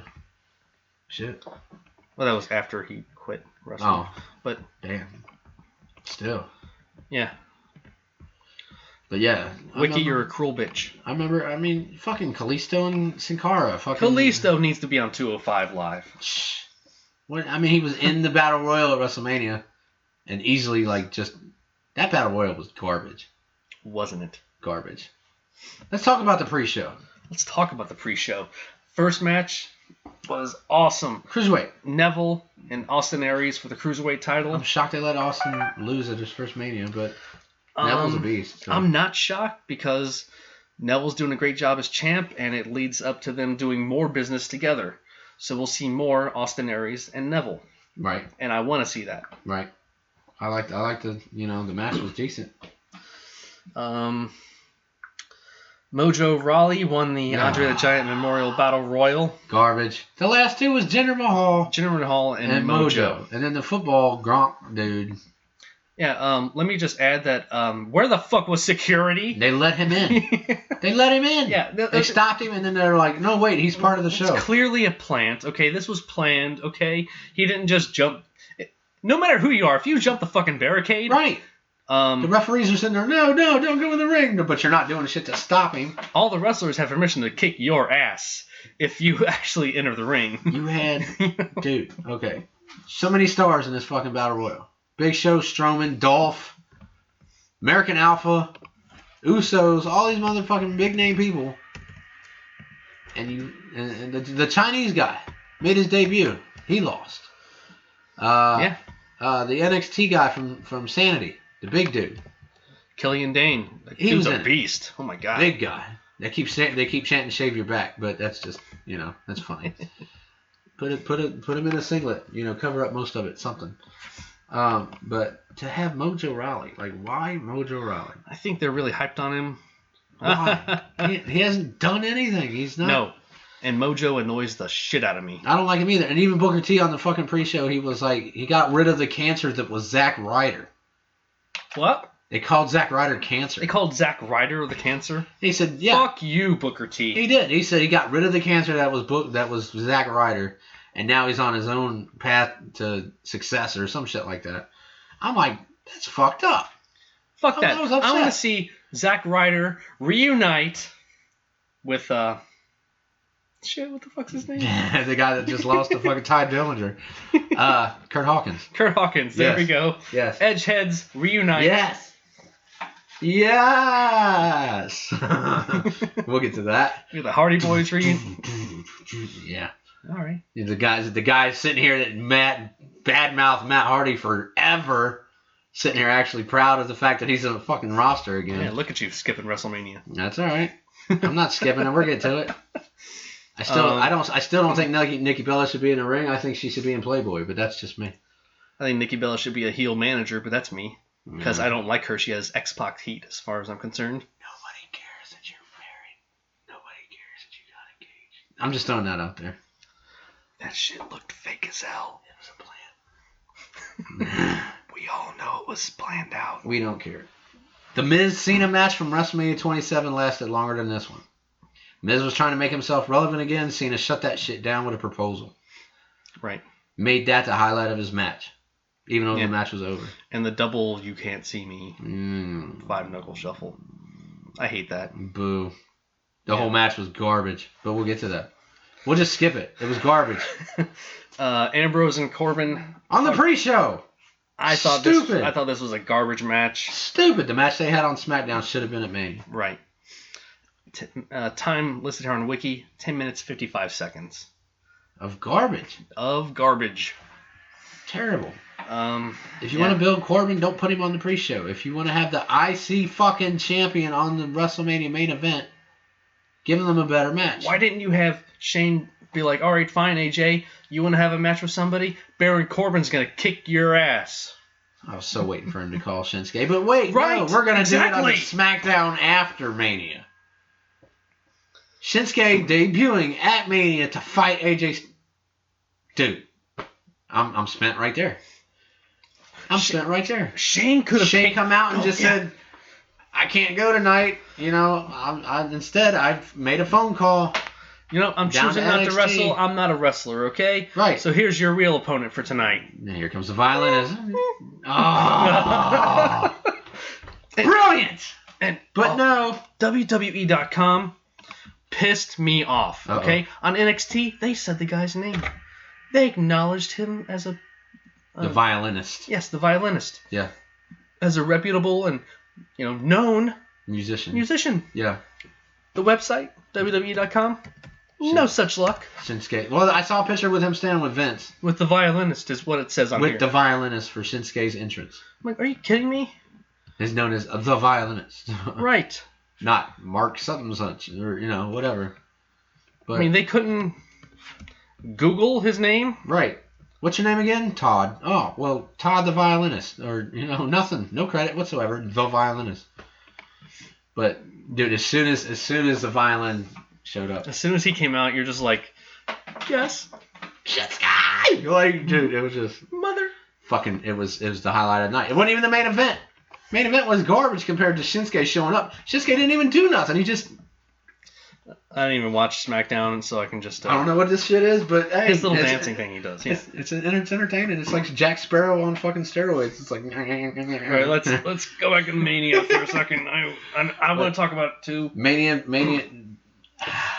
All right, The IC title match. AJ and Shane was a great match. Great opener. I'm kind of upset it was first, but hey, they got to start somewhere. It actually got Mania going. Okay, Yeah. It got the main show going. Yeah. I Coast to coast. hate that they call it Coast to Coast. Fuck you. It's the Van Terminator. Thank you. God damn it. You could read the post with the 600 and some odd fucking comments from WrestleMania. Thank you for the PWF fans. I love every fucking one of y'all. 600 plus fucking comments for Mania. We're sitting there talking about fucking Shane better fucking thank RVD before he hits this. And Hell yes. Man, it was like... That shit irritates the fuck out of me. Coast to coast. Like, every time they let him do that, RVD's little face should pop up at the bottom of the TV screen. Just like a fucking Mortal Kombat. Just nodding. Toasty. Owens and Jericho. Come on, man. It's the these finger. Two. The finger was the best part. My God. I've never... I was like, you're fucking brilliant. He's like, he's got the finger. The finger. Like, JBL's overselling the finger. It's just like... I'm knocking shit over. You're not a visual medium, man. Yeah, it's all right. What are you doing? It's just, fucking the one finger saved his ass. I mean, that was really, that made it interesting. It was hilarious. Owens knows what the fuck to do. Even as an asshole, he can be hilarious. And that's the main thing that's got him where he's got. And we got a new U.S. champ in Kevin Owens. And I know that when they talked about this in the back, Jericho was like, yes. Like, let's do, like, we're doing that. One finger. Like, oh, that'd be great. How far away do you have to be? I don't know, this far? Okay, fine. Yeah, we're going to get you right by the ropes. You just put, like, one finger on the rope. Like, that's genius. Brilliant. New champ. Oh, and, all right. Nick has my son, Nick, he's 11. Mm. He has a bunch of those, like, fake Halloween fingers. Yeah. Like the little, like, vampire, thick fingernail claws looking things. Yeah. He put them all on one finger. And I was like, Owens wish he had that on WrestleMania. Definite finger poke of doom right there. Hell yeah. Poking through your chest like Freddy Krueger. Stand like 3 feet away. Like, Oh, I want to see Freddy Krueger do a Freddy Krueger remake of the finger poke of doom, and he just stabs into somebody's chest. Or mandible claw. The mandible claw. Jesus Christ. Oh my God! Imagine him doing the mandible claw. You forgot the power glove. Like, oh shit. Oh shit. Next match. The Fatal 4-Way for the Raw Women's title. I missed it. I left to go get dinner and came back only because it was the women's match, and then I read about it on the page. If it was a SmackDown's match, yeah. Yeah, but I didn't really care for... Once they added Nia Jax to it, I'm like... Charlotte. I totally expected Charlotte to get it. I expected Nia to walk out with it. Yeah. I'd like to see her as a monster heel, Yeah. You're like, come at me, bitches. I like the fact that well, see, I'm going to jump ahead of myself, but I like the fact that she shoved Charlotte on Raw, and now there's a potential Nia versus Charlotte. But I don't know who's going to be heel or face. I don't know. Charlotte as a face doesn't work. Not known. Charlotte is not a face. Charlotte is her dad's daughter, and she is a fucking heel for life. You are a Flair, good. Okay? She is great as a heel. We know who your dad is. We know. Right. We know where you come from. And when she says bow down to the queen, I almost do. Like, well, shit. She told me to, but... wait. She's on TV. Okay, hold on. I just pictured Chris Rock yelling at you like on Dogma when he's like, bow down, stupid! Dogma. Oh shit! I want to watch that now. Every time you think of Dogma, I think of Clerks. I have to. But then I think of Jay and Silent Bob, Strike Back, and Mallrats and fucking yeah. Good times. Then, okay. Let me just go back. So Bailey. We were doing grades before, so I'm gonna go back. Neville and Aries. Great. A. Yep. A for me too. Mojo. Never mind. F. Dean and Baron Corbin, D. C minus. C minus. Only because it was IC title, but no title. And somebody else said this on the page. I can't remember who, but shout out to you because I'm gonna say exactly what you said. No title should be on the pre-show. Exactly. I don't care what title it is, women's, tag team, whatever. None. And all the titles should be defended at WrestleMania. Every title. That's my opinion. That's what you do. That's what you're going to, and that's what's a big. You're the champ. WrestleMania. Not Entertainment Mania. Right. Not World Mania. Not Super Brawl. Wait a minute. Ooh. Not Starcade. Oh. Yeah. Not whatever TNA considers their main pay-per-view. Do they have those anymore? They don't. had one. Doesn't matter. It doesn't matter. It doesn't. Say yeah. AJ and Shane, solid B plus. I'll give it a B. Owens and Jericho. C. C? C. Only because I thought Jericho was going to win, and the finger is the only thing that didn't make it a C minus. Oh, the finger. That's just B me. for me. Solid B. I'll give it a C. Solid performance from Jericho and Owens. Okay, come on. It was kind of short lived though. Like you would thought it would lasted longer. It had more violence to it. Like make it a no DQ match or something. You smash his face to the Geritron. You fucking put him through fucking tables and shit. Make it a fucking TLC match for the U.S. title. Oh, I love destruction. Just yes, fine. But I give it a C. All right, the Raw Women's Title match. I missed it, so you need to go back and watch it, sir. How are you not prepared for the podcast? I'm prepared. It's the only fucking thing I didn't watch. Well, you should have gone back and watched it. No, you were late watching everything. But I watched it. Nah, it's only the women's match. I'm gonna give it a solid. It's a C plus B minus for me. I'm happy Bayley won, but I think Charlotte should have won. They had a lot of cool spots in it. Let me see. It was shit. They all power bombed Nia Jax at one point. Oh shit! I heard they all eliminated her at first and got rid of her. Yeah. Which is like, oh shit, but yeah, she didn't stand It was a dog pile. Nice. Yeah.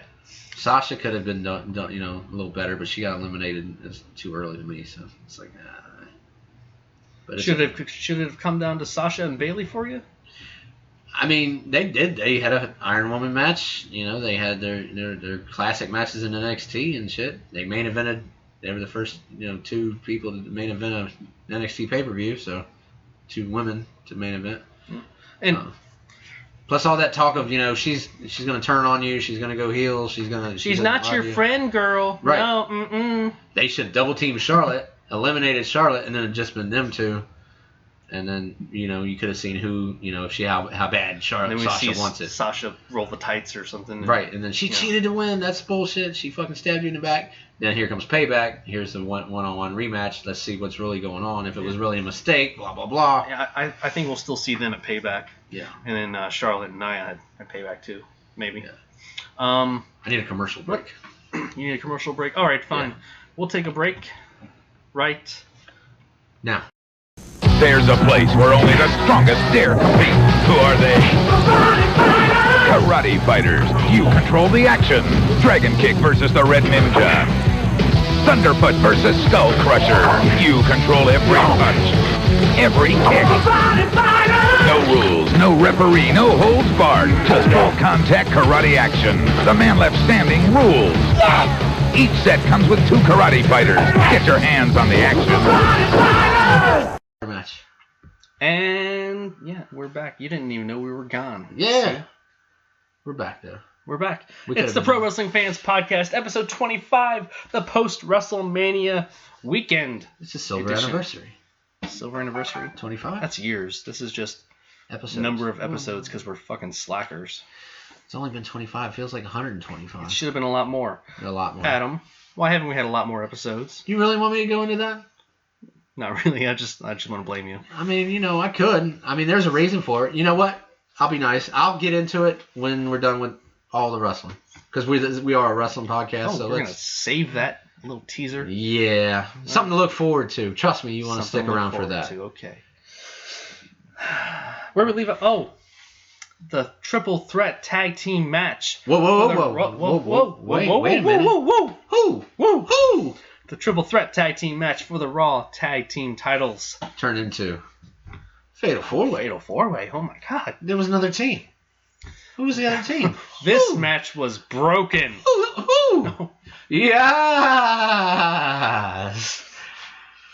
Delete. I actually didn't do the broken thing. That's all right. I mean, he had to smile when he came out and everything, and Jeff was dressed, the normal way and shit. And you saw New Day fucking mark the fuck out. And they were announced as the Hardy Boys too. Yeah, and with the original music. Yeah. There was no, secret music of who the fuck is this, and then shit, it's the fucking, it could have been a lot better if they kept the broken gimmick. Now, here's where we go where I said earlier, they were hired. Odds are they were hired for their gimmick because the broken gimmick was over so much that odds are that's why they got hired. This was stuff he was talking about before we started recording, folks. But now you're not allowed to keep the broken gimmick. You're back to Matt and Jeff. You're the tag team. You're the Hardy Boys. And the broken shit, delete, doesn't matter. Doesn't, no, you're WWE Hardy Boys again. That sucks. You were hired back because of the popularity and Your popularity. Yes. Your broken popularity is what got you hired on back in the WWE. You win in every tag team title that you set out for. Man, did they. Within fucking months. 7 tag team title reigns within this year alone. Just lost the ROH tag titles to the Young Bucks Saturday. Shows up Sunday and wins the Raw tag team titles. If you're watching NXT and the Young Bucks are winning the ROH tag titles from the Hardys. Right. And then, dude, if you haven't seen that match, there's a spot. Oh my God. I haven't seen it. I don't know if it's Matt or Nick, but not Matt Hardy. Matt. Yeah, I get it. Yeah. Jackson. Fucking. Not Tito or Jermaine. Matt or Nick. He falls off the ladder, lands one foot on the rope, does a front flip through Jeff Hardy on the table outside. Fall, catch, flip, table. Just all in one swift. Young Bucks, or the Bucks of Youth, are amazing. I hope Matt gets to talk like Broken Matt. I don't know, but the broken thing saved his career. And even though on previous podcasts I've been anti-Matt.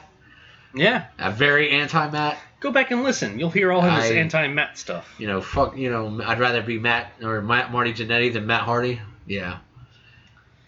I think I'm going to change my tag team.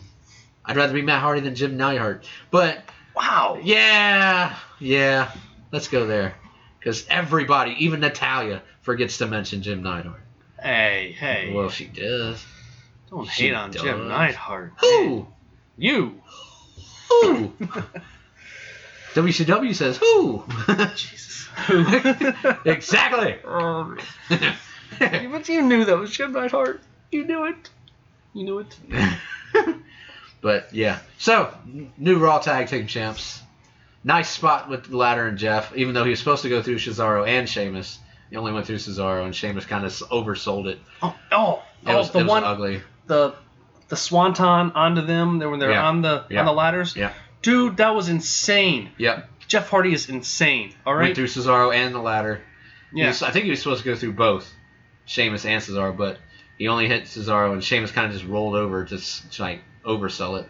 But it's like, you fucked that up, but it's okay. He still landed on both of them, but Cesaro really took the brunt. And then brunt of the blast. Matt climbs up. Enzo and Cass didn't stand a chance. Kind of forgot they were even in the match. They were in that match? Yeah. See? I think I remember one time Cass kind of tossed Enzo over the ladders to hit. Yeah. There was a lot of cool spots all over the place in this match, okay? It was very fast-paced and very quick type match just for the Hardys to win it, but I'm not mad at the Hardys winning. I mean, they got the times down here on the wiki page. The women's match for Raw, 12 minutes and 8 seconds. Wow. There was a lot to pack in 12 minutes. I missed the whole thing. This match, 11 minutes. Wow. 11 minutes. Yeah, it's very fast. This should have easily had 20 minutes. Easy. Okay? Yeah. I mean, the TLC matches, the original ones. Yeah. How long do those go for? 20-25. Easily. Yep. SummerSlam Mania. Give it time to build. Don't just be like, we're throwing more shit at the wall. You know? I mean, it's bad enough you're in a triple threat, and then you find out, last minute, fatal 4-way. Plus the fact, you're not winning. You're retaining. Gallows and Anderson are like, fuck. It's your first Mania. You're walking in champs. Here come the Hardys with the biggest fucking pop of the night. Oh yeah, by the way, you're losing to the Hardy Boys. Fuck. Really? Fuck them. I think they'll get them back from the Hardys. I don't know. They're hot as fuck right now, dude. Like, shit. Hardys are probably the most over tag team they got right now. If they, I'd like to see them take the Raw tag titles with the superstar shakeup and go challenge the Usos. Yeah. They're still tag champs, and they get switched over to SmackDown. Like, let's have all tag titles. Like, we get red and blue. Like, just one on each shoulder. Like, fuck it. We're tagging both. Some Dudley Boy shit there. Right? There you go. Some fucking Miz and Big Show shit. But yeah, at one time, Miz had 3 titles. It's insane. 3 fucking titles. Had the Raw tag titles, SmackDown tag titles, and the U.S. title. All at one time. He's the Lance Storm of... No, never mind. That's an insult to Lance Storm. Yeah. Excuse me. I'm sorry. Why would you compare Lance Storm to him? Fuck or him the to Miz. Lance Storm? Fuck the Miz, and everybody looks like the Miz. I can't stand the Miz. I like the Miz. I like what he's doing. Yeah, I hate John Cena. Maurice. Jesus Christ. Yeah. I wasn't even going there. Hey, I'm single. I can say this shit. But, I mean, everything he's saying is stuff I agree with. Okay? I even tweeted to him. Don't get me wrong. That Cena hilarity parody shit, oh my god. House rule number 42. That's fucking great. I don't watch Total Divas. I don't get the house rule thing. I do not watch Total Divas. But I will not watch Total that Divas. robot, you will not love me because I do not love you. Like, that's just funny as fuck. And then the Daniel Bryan, oh my god, he came in crawling on his knees and shit. Yeah. I'm sorry, I'm a Daniel Bryan fan, but god damn it, he made him look like a midget lumberjack. With the fake beard and shit. And Maurice playing both Nikki Apologies and to Marie. any little people out there who may be listening to this. We didn't mean midget. Little people? Midgets? Dwarfs? Good job, Adam. God, fuck. We represent. All right, knock it off. Fuck you. They fuck you. This, Hey, this is why we can have nice things. I'm 6'1". Don't feel bad for me. Yeah. I don't. I know it's raining before you do. No. I'm an ass, and I'm okay with it. This is why we can have nice things. So new tag champions, Hardy Boys. Yes, Hardy Boys. A+. In an 11-minute match, which should have been given more time. A+, because it was fucking moment of the night. Moment of the night. I won't say match of the night, but I will say pop of the night. Yeah. Pop of the night. Yeah. Hardy Boys. We suspected they were going to show up, but we didn't know. You called it. There were rumors all day. People were though. saying that they were being escorted there by WWE personnel in like black cars with tinted windows. Yeah. Like, oh, and hoodies and shit. I saw a picture of Jeff in a hoodie, and like you couldn't really tell it was Jeff, but then it was like pink and it was like too long. It came down to his face, and everybody was like, "That's Jeff." And I'm like, I don't know, it's weird looking. But you called Dave was going to be added to the ladder match like a day before, so I was like, all right, maybe. I didn't know if they were going to be. You know, I was hoping. I didn't know if they'd be added to the match or just fucking, just show up and attack a tag team or, something. But, yeah. Ruby Sky tweeted and says she's like, I love this place. Fuck that owl. Fuck that owl.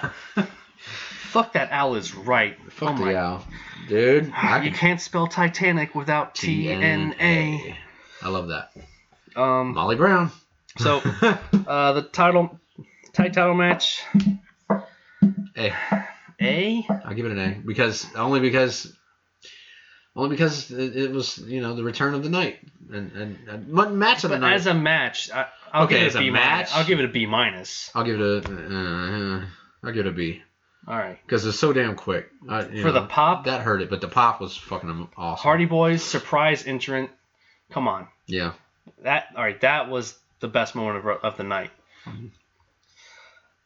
On to the Miz and Maurice and John Cena and Nikki Bella. All right, I'm gonna save, and we're just gonna skip. Cena and Nikki win. Cena proposes. I give it 2 months. Next. I give it 6 months. He's gonna kick out at 2 months. I would. He's gonna kick out at 2 months. I would have loved it if she would have been like, no. You waited too long, awesome. Bitch. Oh, great. That'd have been a fucking moment of the night right Here's there. my new boyfriend. Somebody. Right, any fucking body. Anybody. Ty Brad Dillinger. Maddox. Brad Maddox. Brad Maddox just shows up random like, hey. What's Brad Maddox doing here? It's what I do. She walks out with him. Oh, shit. Like, I'm going with him because he's going to give me a baby. He knows how to know what he's doing. I proposed when you were basically unconscious or on drugs during your surgery. And then he called her whole name and had like 5 names to it. Oh, she's like Spanish. So Yeah. they have a lot of names. Yeah, fucking Jose Armando Alejandro Armada fucking Garcia Alberto Rey Mysterio Oscar Guerrero Oscar Gutierrez every Jr. Spanish name ever Garcia. Next, Eduardo Gory Guerrero Eduardo Chavo Guerrero Senior Junior Mexico Salvador Garcia. I find it funny Throw that the word Nicole in there somewhere. I just found it funny that I gave you shit for something you said earlier that was offensive, and I'm joining in on the offensive Mexican stuff. Yeah. Best things Mexicans ever did was give us Taco Bell. We apologize no, we don't. to the Mexican fans out there. I don't. No, there might be one or two. Build a wall. I'm a terrible person. Can we put him under it? No, don't build a wall. No, don't build a wall. We don't need a wall. No. No. Good people build bridges. There you go. Oh, nice. Oh, but there's no water. Shut the fuck up. Just go to Texas and get a job. Bot. Yeah, whatever. That match, D. F. Fuck you. F. Yeah. I'm gonna give you FU. Fuck F. You get a FU. Yeah. Could have not even happened. F5. Nice. 5 Fs. Yeah. F minus. Oh, there you go. Yeah. Let's just go right next to Seth Rollins and Triple H. Nice. Fuck yes. Triple H's entrance, epic. Stephanie on the bike, hot as fuck. Yeah, okay. Hot as fuck. Triple H rode a fucking tricycle to the with ring. a police escort. Why the fuck does the COO need a police escort? I don't get it, but okay, I get it. You're inside the building, too. Triple H usually has decent entrances. Undertaker and Triple H for years have been the top two, usually. Shawn Michaels every now and again. But yeah, and then Seth with the torch. I get it. Now that he won, I get it. It's passing the torch. Yeah. He kind of lit up the scene. The I don't even know what you call that. The ramp. The ramp kind of caught fire, like little light shows. But it went towards Triple H. Yeah, and then it kind of exploded. At the ring. It's like I call him the Human Torch, Seth Rollins. Yeah, decent match. He's overselling the knee. A little too much. And underselling at points, too. I think it's a fake injury, and it's just for the fucking story. It's total kayfabe. Right. But he's doing a hell of a job selling it. Not really. I mean, it's one second he's like, then he's hitting you with an enzuigiri and a pedigree. Right. Okay, you land on your knees for the pedigree. As a guy with bad knees, no. Right. I'm not hitting that. You should fucking bring back. I was waiting for the fucking curb stomp to come back. Suicide dive? No. You've got a bad knee. Phoenix splash. Not smart. No. Not doing that. What are you doing? I don't care. Where's your mother to call you and say, honey, don't do that. Don't try this at home. Nope, I'm trying it at WrestleMania. Seth's mom is a bit. That match, I'm gonna give an A, because that match was awesome. It was good. Stephanie going through the table, nice spot. That was kind of cool. And I said on the page during our McMahons are willing to do thread. Yeah. The McMahons will put their bodies on the line. Shane hit that fucking shooting star out of nowhere and fucking missed. Brock Lesnar did. Yeah, but he didn't fuck up his head. Oh no, he didn't. He did WrestleMania 19 the shit. Ugh. That I can watch 19 except for that point. Except for that point, I can watch 19 right now. Makes your whole body shiver seeing Brock almost kill himself. I can watch Hogan versus McMahon and Piper interfere. That's fine. But I can't watch Lesnar damn near fucking decapitate himself. I'm pretty sure somebody after that was like, never do that again. Austin Rock, Jericho Shawn. I mean, shit. Yeah, I can watch that right now. Well, give it like 20 minutes. Then wait till we're done here. All right. Fine. I still have to rant. Yeah, okay. I'm going to let you rant. Okay, I'm not going to let you rant. I can't wait. Okay, so that match, solid A for me. I'll give it a strong B. Strong B. Randy Orton against Bray Wyatt in the what the fuck are we watching match of the night. So many questions left unanswered for the championship for the company. The WWE Championship match. Yeah, the WWE Championship. Again, the Royal Rumble winner. Right. Not in the main event at WrestleMania bothered me. I understand Taker's last match. Fine. This should have gone on before Taker. Okay?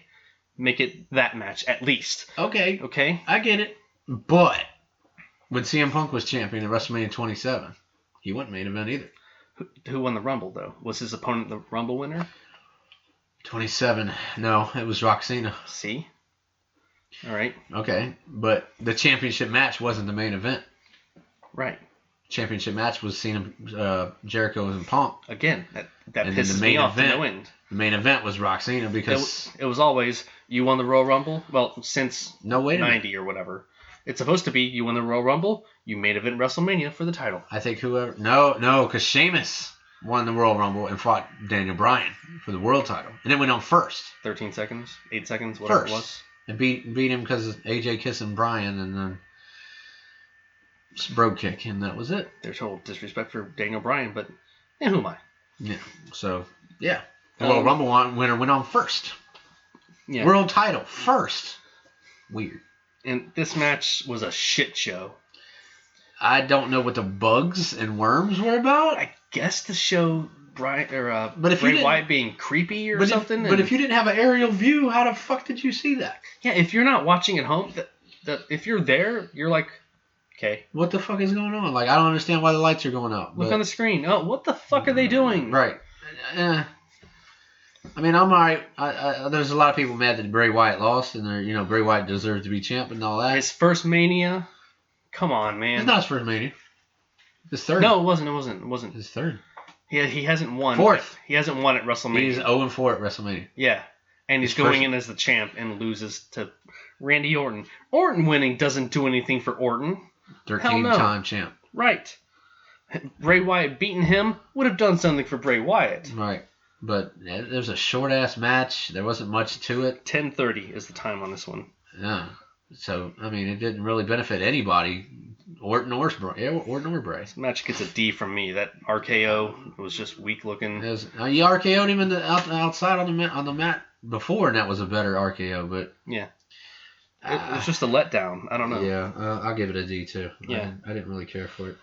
Next was Brock and Goldberg for the Universal Championship, and I'm glad this match didn't go 5 minutes. It's got an official time here of 4:45. Damn. Yeah. Damn. When it first started and Goldberg was looking like he was going to win, I'm like, oh, come on. Yeah. No. Yeah. No. But I'll say this, 5 minutes, even though it was 5 minutes, was still better than their match at WrestleMania 20. WrestleMania 20, that match made me stop watching WrestleMania 20. That match sucked so much so bad. balls. It shit all over Mania 20. 20 is a great pay-per-view, except for that match. The only thing that saved their part of the match was Stone Cold Steve Austin stunning both of them. And it took the main event of Shawn, Triple H, and Eddie Guerrero? Blue Meanie? No. Tommy Dreamer? Spike Dudley. No. Bully Ray? Junkyard Dog? Shit, what is his name? Dean Malenko? Big John Studd. No. Rey Mysterio? Gorilla Monsoon. The fuck? God, what's his name? Bad News Brown. No. Bad News Allen? Dynamite Kid? Chief J. Strongbow? Owen Hart? Honky Tonk Man. Shelton Benjamin? Santino Marella? Booker T? Stevie Ray. What? Fuck. Jim Neidhart? Who? Yeah, that guy. That guy. The main event at that Mania did save everything, so yeah. Right. I mean, it was a great pay-per-view until that. But, shit. That match happened, and then you had... It took forever to get back to just wanting to watch it again. I'm like, okay, I can tolerate this now. Yeah. But when Brock leapfrogged him when he went for the spear, I was like, yes! Thank God you moved. It's not over. And you can hear Heyman like, move! Move! Like, get up, Brock! Get up! Get up, you son of a bitch! Because Sable loves you. If you win, Sable's going to fuck you. Like, oh. They've got a couple of kids. She definitely does that. But, yeah, it's like, thank God. Thank God. I mean, 2 part-timers, All right, Brock as the main event. Is Maybe it gives you money, but... Brock is not nearly as a part-timer as fucking Goldberg was, or The Rock is. Yeah. Yeah, at least Brock shows up for the main pay-per-views. Right. We won't see Brock when again when you need to see him, he shows up. You won't see him again until possibly SummerSlam. Maybe again. There's I've heard already rumors of Brock versus Finn Balor. So Finn is owed his title shot. Boy, he lost it without ever being pinned or submitting. Boy, so he is in line. But against Brock, Yee. Oh my God. Yee. You better use your speed, dude, because that's about all you got. Let me look up. If you double stomp Brock, he's gonna burp and look at you. He's gonna burp. Wait, what the hell was that? Oh my God. F5, and it's just gonna be so crucial. It's just like, oh dear God. I think Daryl would argue the fight, but Daryl's a huge Finn Balor fan. But Finn Balor's 35. Jesus, really? That's not bad. Charlotte just turned 31. Okay. He's 5'11", 190 pounds. It's over. Oh my God. It's over. It's over. Oh. No. I mean, yeah, there's hype around it. Challenge, and fans would love it. Fans would love it. I'd like to see it. Girls think he's cute. Guys love the fact that he's, they love the wrestler. The kids love the demon. An awesome wrestler. The demon thing is cool. He's got fans all the way around. And we would have the demon against the beast. That sounds amazing. That's marketable right there. Right? But imagine Paul Heyman saying it like that. The demon versus the But you're not the beast. He eats demons for breakfast and shits out, just... Oh, Jesus. Let me do some quick D&D research. So, which is worse, a demon or a beast? No, I'm just kidding. Yeah. But, I'd see him giving him a go, but goddamn it, there's no way. Catch him with an F5 and... Clothesline. Or shit. A stiff punch. Stiff lariat. Just... like, oh, God, why? Medic! It's like Neville versus Brock. Stop. Same size. Ish. Just more respect for Finn Balor, former world champ and all, but fuck. Male motherfucker. Shinsuke versus Brock that's happened before. Yeah. In New Japan. Oh, I'd like to see that now. Yeah. Roster shakeup. Yeah. Put Brock on SmackDown again. Oh, Brock on SmackDown. Put Orton on Raw. Yeah, Orton deserves to be on Raw. Put him on Raw. Fuck Randy Orton. Just because. That takes us to the SmackDown Women's Championship, the 6-pack challenge, which... I thought there was going to be more women involved in it. They said anybody that's available on the roster. There's a lot more women on that fucking roster. Right. Where's Tamina? Where's Summer Rae? I don't care, but they could have been in it. Natalya? Natalya was in it. Yeah, she was in it, yeah. Yeah. There was a lot more people. The way they booked it, and it made it sound like there was going to be a lot more people involved. Rosa Mendez? What? Fucking, no, she's retired. Oh. She had a kid and she quit. I was just throwing out names. No, but Eve Torres, Kelly, Christy Hemme, all at the Hall of Fame. All of them could have been in the fucking match. And that would have been like, oh my God, look who's here. Right, and it could have had some draw factor to it because of, former Divas champion Kelly, former blah, blah, blah. You could have had 3 more girls to it. All right, let's look at the, I'm on the wiki page right now. So the list of female wrestlers on SmackDown: Alexa, Becky, Carmella, Eva Marie, who was inactive. Yeah. Mickie James, Naomi, Natalya, and Nikki Bella. So technically, the only one who wasn't available was Nikki Bella. Yeah. So I guess that's what they did. And I'm glad Eva Marie wasn't on WrestleMania because I would have tossed my big ass TV out of the freaking window. I heard she was leaving. I heard. I've seen all kinds of shit saying she's done. Na na na. Bye. Na na na na. Hey hey hey. Bitch, bye.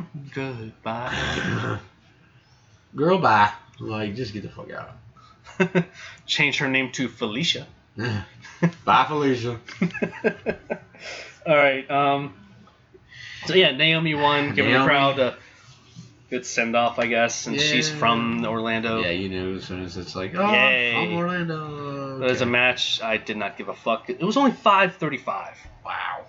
Yeah, they had to squeeze that shit in there. Right, because everybody was on the page sitting there like, did they forget the women's title match? Did they forget it? Did they forget it? And this is what boils down to having too many fucking video packages on your show. You hate the fucking I hate the video packages. I said it last year. I'm going to say it again. Fuck these video packages. I didn't keep a track of how long they were this time, but I guarantee you it was probably another 45 minutes. They have to put those in there. But you don't need it. You could have had all that shit on the pre-show. I agree. But this is for the people who've never watched Mania. These are people that don't know why they're fighting, to give you the hype around the match as to why they're fighting. There's a blog. I don't know if you've seen it. There's a blog on our page. Somebody posted it.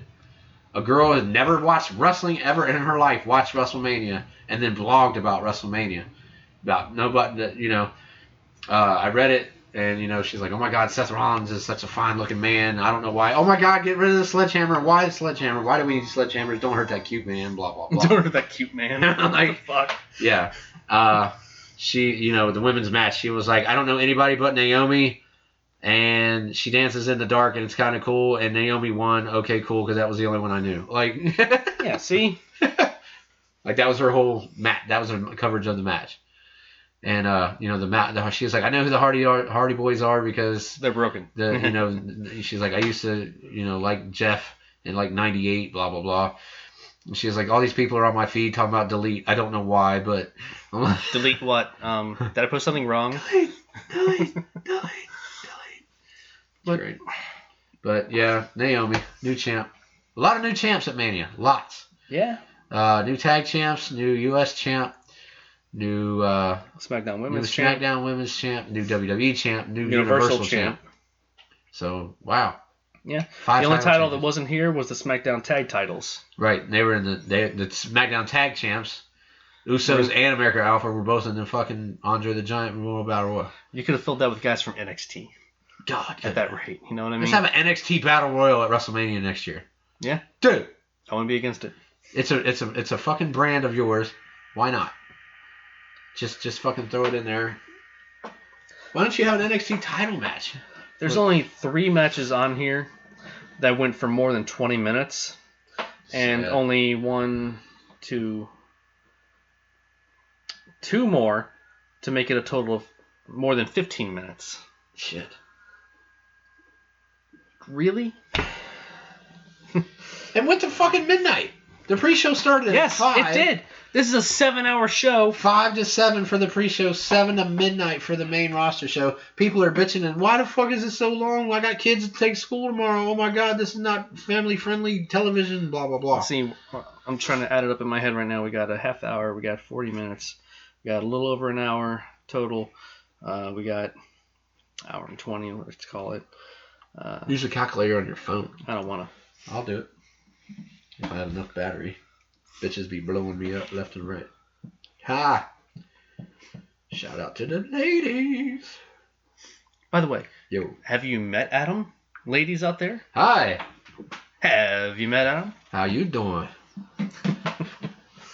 But yeah, I mean, it's a 7-hour show. There should be a lot more wrestling on WrestleMania. And then here's the thing that kind of upset me. 7-hour show. Here's the thing kind of upset me. Usually there's a backstage segment of like legends or people that are usually on Raw and or separate in SmackDown. They run into each other and they have like a Raw WrestleMania, you know, like a WrestleMania moment backstage. I was waiting for like the Shield members, you know, like Seth to bump into Dean and be like, good luck against Triple H, and then Roman just kind of walk by and or something, and just there's Shield moment. He did the Roman Reigns bumping up his hand thing. That's what that sound was. You can't see it, but yeah. or sorry, it's not a visual medium. Ric Flair talking to Charlotte, or Sergeant Slaughter bumping into Hacksaw Jim Duggan and seeing Nikki Bella going, ho, or, whatever. or Hacksaw yelling, ho, and Eva Marie turns around, Yeah, or like I said, Xavier Woods reading a book and, what are you doing? Turning the page. Ah, Oh, damn. Damn. Slick and people or anything, I didn't get one of those moments. I was kind of upset. Yeah. Takes us to the main event. Oh. your boy, your homie, Roman Reigns my fucking against boy. The Undertaker. Daryl's boy. Daryl's boy. Daryl fucking... Hail the Roman Empire. Fuck that. Hail Undertaker, god damn it. Saddest fucking thing I've seen since Shawn Michaels retired. I did not expect it to. I will go with Ric Flair's retirement match with Shawn Michaels. You can't say you didn't watch that match and tear up. I cried. I'm sorry, I love you. When Still Shawn was going to kick him, and You're Flair's like, like, do it! Don't fucking do it. Just fucking do it! Don't fucking, no! And then just, You can hear... Fighting it back now, Jesus. You can hear, you can hear JR when he super kicks Rick. He goes, oh. He just like, He knew it. It's like, damn. Damn. It's over. There's Edge's retirement. One of them fucking moments. Like, no, why? God damn it. Too early. I mean, Sorry, but not as much as Rick. Not as bad as Rick. Yeah, you just put Ric Flair and Edge in the same category for comparison. Rick. And I'm saying no. Rick was probably the saddest though. Yeah, you see. And then the next night on Raw, fucking the Horsemen. Fucking everybody. Arn Anderson. There to say thank you to Ric Flair. Vince Taker comes out and bows to fucking Ric Flair. Yes. Why wasn't there that kind of moment for The Undertaker on Raw? Aside from... I'm skipping the match. Hold on. We'll get to that. A lot of cool shit in that match. I will give it an A. Oh, God. The match itself, I'll give a strong... B-. A B-? Only because I didn't like the ending. I don't care for the ending. I mean... The actual finish wasn't like... Right, like... He hit the ropes a couple more times to spear. He ultimate warrior the ropes and then spear.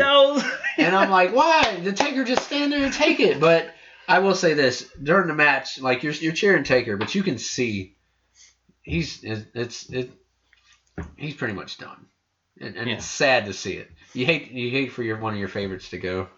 You hate to see it. It's like an old Yeller moment. It's like, oh man, I love him, but I don't want it to end like this. Like, why? You're gonna take him in the backyard and shoot him, aren't you, Paul? But apparently now I'm reading he needs hip surgery and he needs time off. And Taker is beat the fuck up. Oh, I know. Okay, it's just it's the fanboy in me is like, fucking no, don't go. But one more match.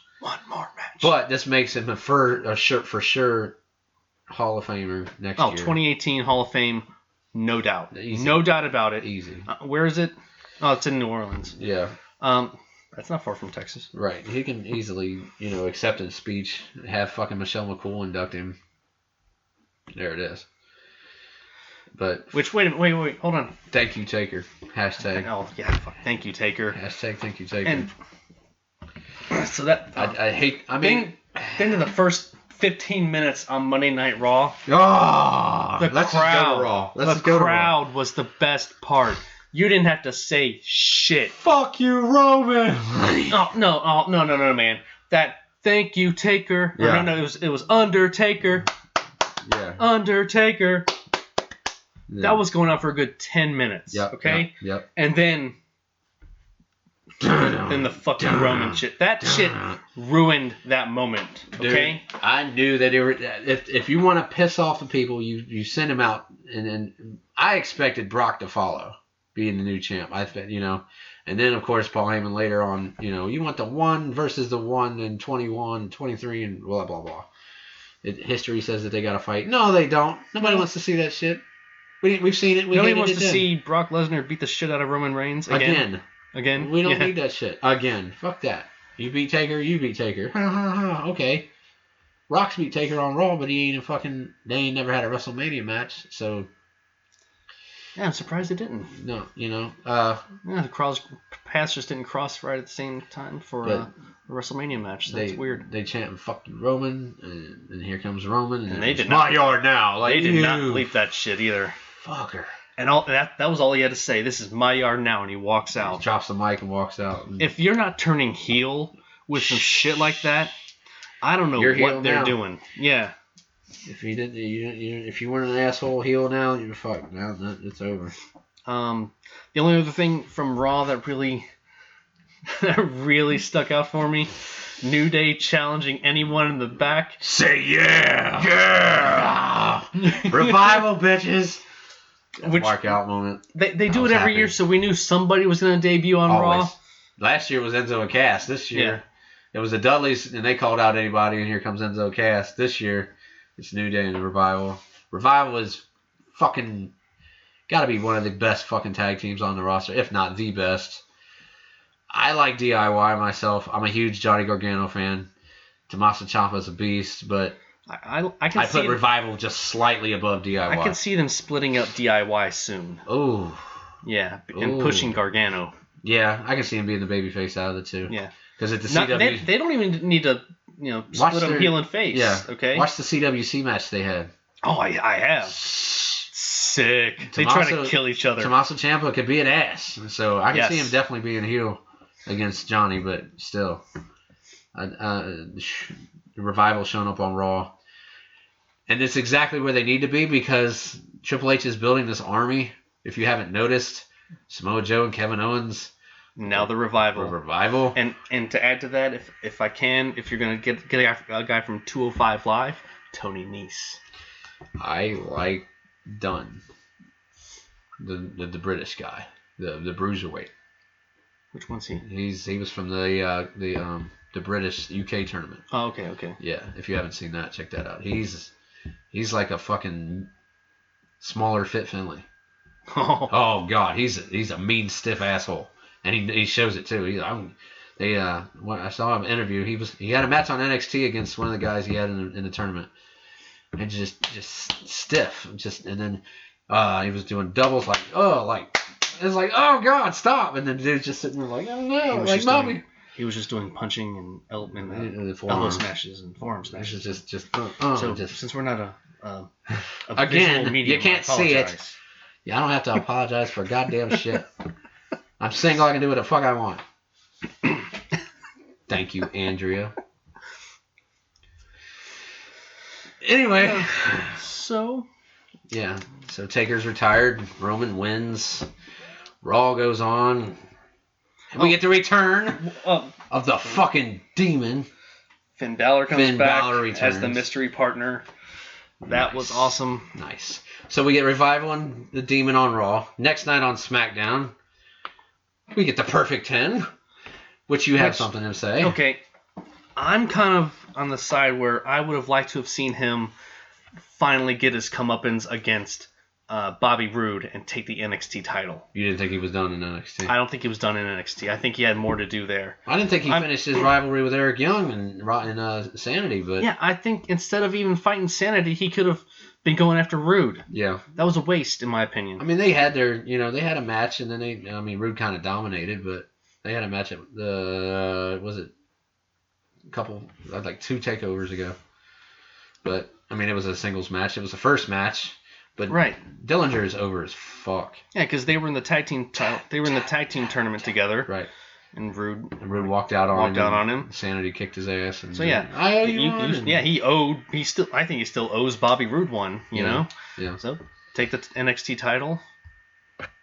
Somebody made a point though. When it seems like when you lose too many times in NXT, you get called up to the main roster. Like losing is a reward. In NXT, and then you get called up. You're also putting over the other guy. But you're super over. So I understand why you're getting called up. We need new talent. You're getting rid of Simon Which is Gotch. The point of NXT. It's a feeder system. It is. It still sucks to see guys leave NXT, but you're like, oh, okay, they're going on. But at the same time, people have flourished on the main roster. Which we've talked about a bunch. Seth Rollins, Kevin Owens, Enzo Cass, and then some that and then there's creative has nothing for you. And then you end up like Tyler Breeze. Or The Ascension. Or Adam Rose. Why you would have them come out and say they're the greatest tag team ever. You shit on them right there. Right. You're dead in the water right there. You fucking compare yourself to the LOD. You're done. Allow us to introduce you to the APA and the New Age Outlaws. I'm sorry, we're gonna go now. We're gonna go sit down. Here you got American Alpha doing it the right way, dressing up like the Steiner Brothers, paying homage to the Steiner Brothers, but we're not better than the Steiner Brothers. We're gonna do the bulldog off the top rope and shit. Thank you for paying respect. I love AA. Those guys are awesome. You're respecting a great tag team. It makes me sad that Kurt Angle's not their manager. You're respecting a team. Oh, I would like to see them on Raw. Without saying they're better. With Kurt Angle. Ooh. Oh. They could be switched up. That'd be great. They're not champs. It's a shake-up, remember? Yeah. They're not champs. They can go. Yeah, they can. I don't know if champs are allowed to Don't switch. split them up. Don't fucking split them up. Oh, like they did the Dudleys. I hated that. That was the worst shit ever when they split the Dudleys, dude. Bubba going to Raw and Devon on SmackDown. They made him a preacher. And he had Deacon Batista. Gave him Batista. Like, that's a fucking prize. I don't fucking want Batista. Fuck Batista. You steroid having fucking... What's his name? Drax? This is not a prize. Boo! Fuck you. Was it Levithian? Leviathan. Yeah. Wow. I'd rather get cereal with no prize in the fucking box than No have prize. this shit. Just give me my Lucky Charms, goddammit. So then... When you go through the drive-thru, you get your kid a Happy Meal, and there's a book, and they're like... The fuck, Dad? You got a book? No, fuck McDonald's around Halloween. You know what you get for fucking Halloween? A bucket. A bucket for your candy. Where's the fucking candy? I want the fucking candy, god damn it. I want a cheeseburger and a Kit Kat bar. I don't think we're ever going to have them as a sponsor, dude. No, fuck McDonald's. Burger King every day. I like rodeos. They're better. You don't get no fucking onion rings on your burger at fucking McDonald's. McFlurry. If half the fucking time it don't even work, you bastards. Our machine's down right now. Or it takes Learn how to put it together. Or it takes them 30 minutes for a drive-thru order. Bitch ass. All I asked was for fries. We don't have any. You fucking McDonald's. Asshole. No, Next time I'm going to McDonald's, I'm ordering a diet water. I'll tell you a story about the one by us. Since you're already kind of ranting, I think this is a good time to let you just roll with whatever you were going to say. Well, we forgot about the best part of SmackDown. Oh, I'm sorry. What was the best part of SmackDown? Shinsuke Nakamura. Oh, come on. We talked about that. That's still the best part of fighting. Even the main event. Fuck the main event. I don't even know what the main event Rowan. was. Eric Rowan and Bray Wyatt versus Orton and Harper. Oh, which I was waiting to see Rowan join forces with the other two. I was waiting for Nikki Cross to become Sister Abigail, but that's not happening. That could be Tara. Ooh, Victoria. Victoria, yeah. Oh. Yeah. Or Ariel. Ariel? Really? Ariel. That could be. I don't know. Yeah. So, it's still out there. What's her name? Or Shelly Martinez. Yeah, Shelly Martinez. Yeah. So. She could do it. Beth Phoenix mentioned her at the Hall of Fame. Yeah, she did. But yeah. Okay, you want to rant? Talk about McDonald's, so I'll bring up my rant and we'll get this shit over with. Go ahead. It's not even for the podcast. It's just a story I just want to tell you. Go ahead. Rant. Off wrestling topic. I'm going to drink my Fanta. Okay. You feel free to ask any question you want during this rant, and I'll answer it to the best of my ability. I'm not going to say names out of some kind of mutual respect for what I had with my ex-wife. But the reason that the podcast has suffered so much is the fact that I have been going through an ugly-ass divorce over a year now. Me and my wife of almost 10 years split up last year around St. Paddy's Day. The divorce was final in September. It took her exactly 178 days. Yes, I calculated it. I added it up on my fucking calculator from the day we got divorced to the day she slept around with this new motherfucker. 178 days. Didn't even wait a fucking year. How do you know the number of days? Because I know the day we got divorced, and I know the day they slept together. How do you know that was the day? Because she told me. Okay. Never mind. Yep. She told... That just made me think, like, are you following her? Nope, not a stalker. Not a stalker at all. Continue. I tried to get... Oh, you want to be blunt and honest? We're all adults here, right? Everybody's 18 and over, except for, I think, Tyler. Tyler Collins, I'm not sure how old he is. I'm not sure you want this on the podcast. You know what? I don't care. I don't care. I'm ranting. I asked for sex. She said no. I said why. She said she was sore. I asked how the fuck she was sore. She said because she already had sex. I said, with the fuck who? She told me who. I went the fuck off ballistic. Damn near destroyed my house. Went fucking crazy. I have a temper like a no other. When was this? March 12th of this year. It was this Sunday. Yep. Anyway. Wait. So 178 days. Wait. Yes. This is your ex. Yes. So you can't be upset at her for other stuff. I can because the guy she did it with was supposed to be my friend. Now, I'm gonna ask you I'm gonna ask people on the podcast the same question I asked you. What the fuck ever happened to the bro code? Bro code. And I'm gonna say the same thing I already know I told it to you earlier. If you and your wife break up, I am not going to go after your wife for the simple fact that me and you are boys. Love you, honey bunny. Shout out to Becky. I would never, pursue her whatsoever out of respect for you. I would hope that this guy, Dick, I'm just going to call him Dick because it rhymes. I'm going to call you fucking Dick. You've been in my house. You've shaken my hand. I've helped you move. I know your mother. I've been at your house. I've been to your mom's house. I've known you for fucking 6 years. You eyeballed my wife while she babysat for you. If that don't give you a fucking clue who it is, you can kiss my ass. I don't care. I want this motherfucker dead. I've never ever asked ill will for anybody. Hey. No. Dude. I've never wished ill will on nobody. You can't say stuff like that. On television. This ain't I gotta television. edit that out, man. This ain't television. No, you said I could rant. You're making me I could work. Do whatever. You can work. Don't work. Leave it in. This ain't WWE. This ain't no censorship. This ain't ECW. Fuck that.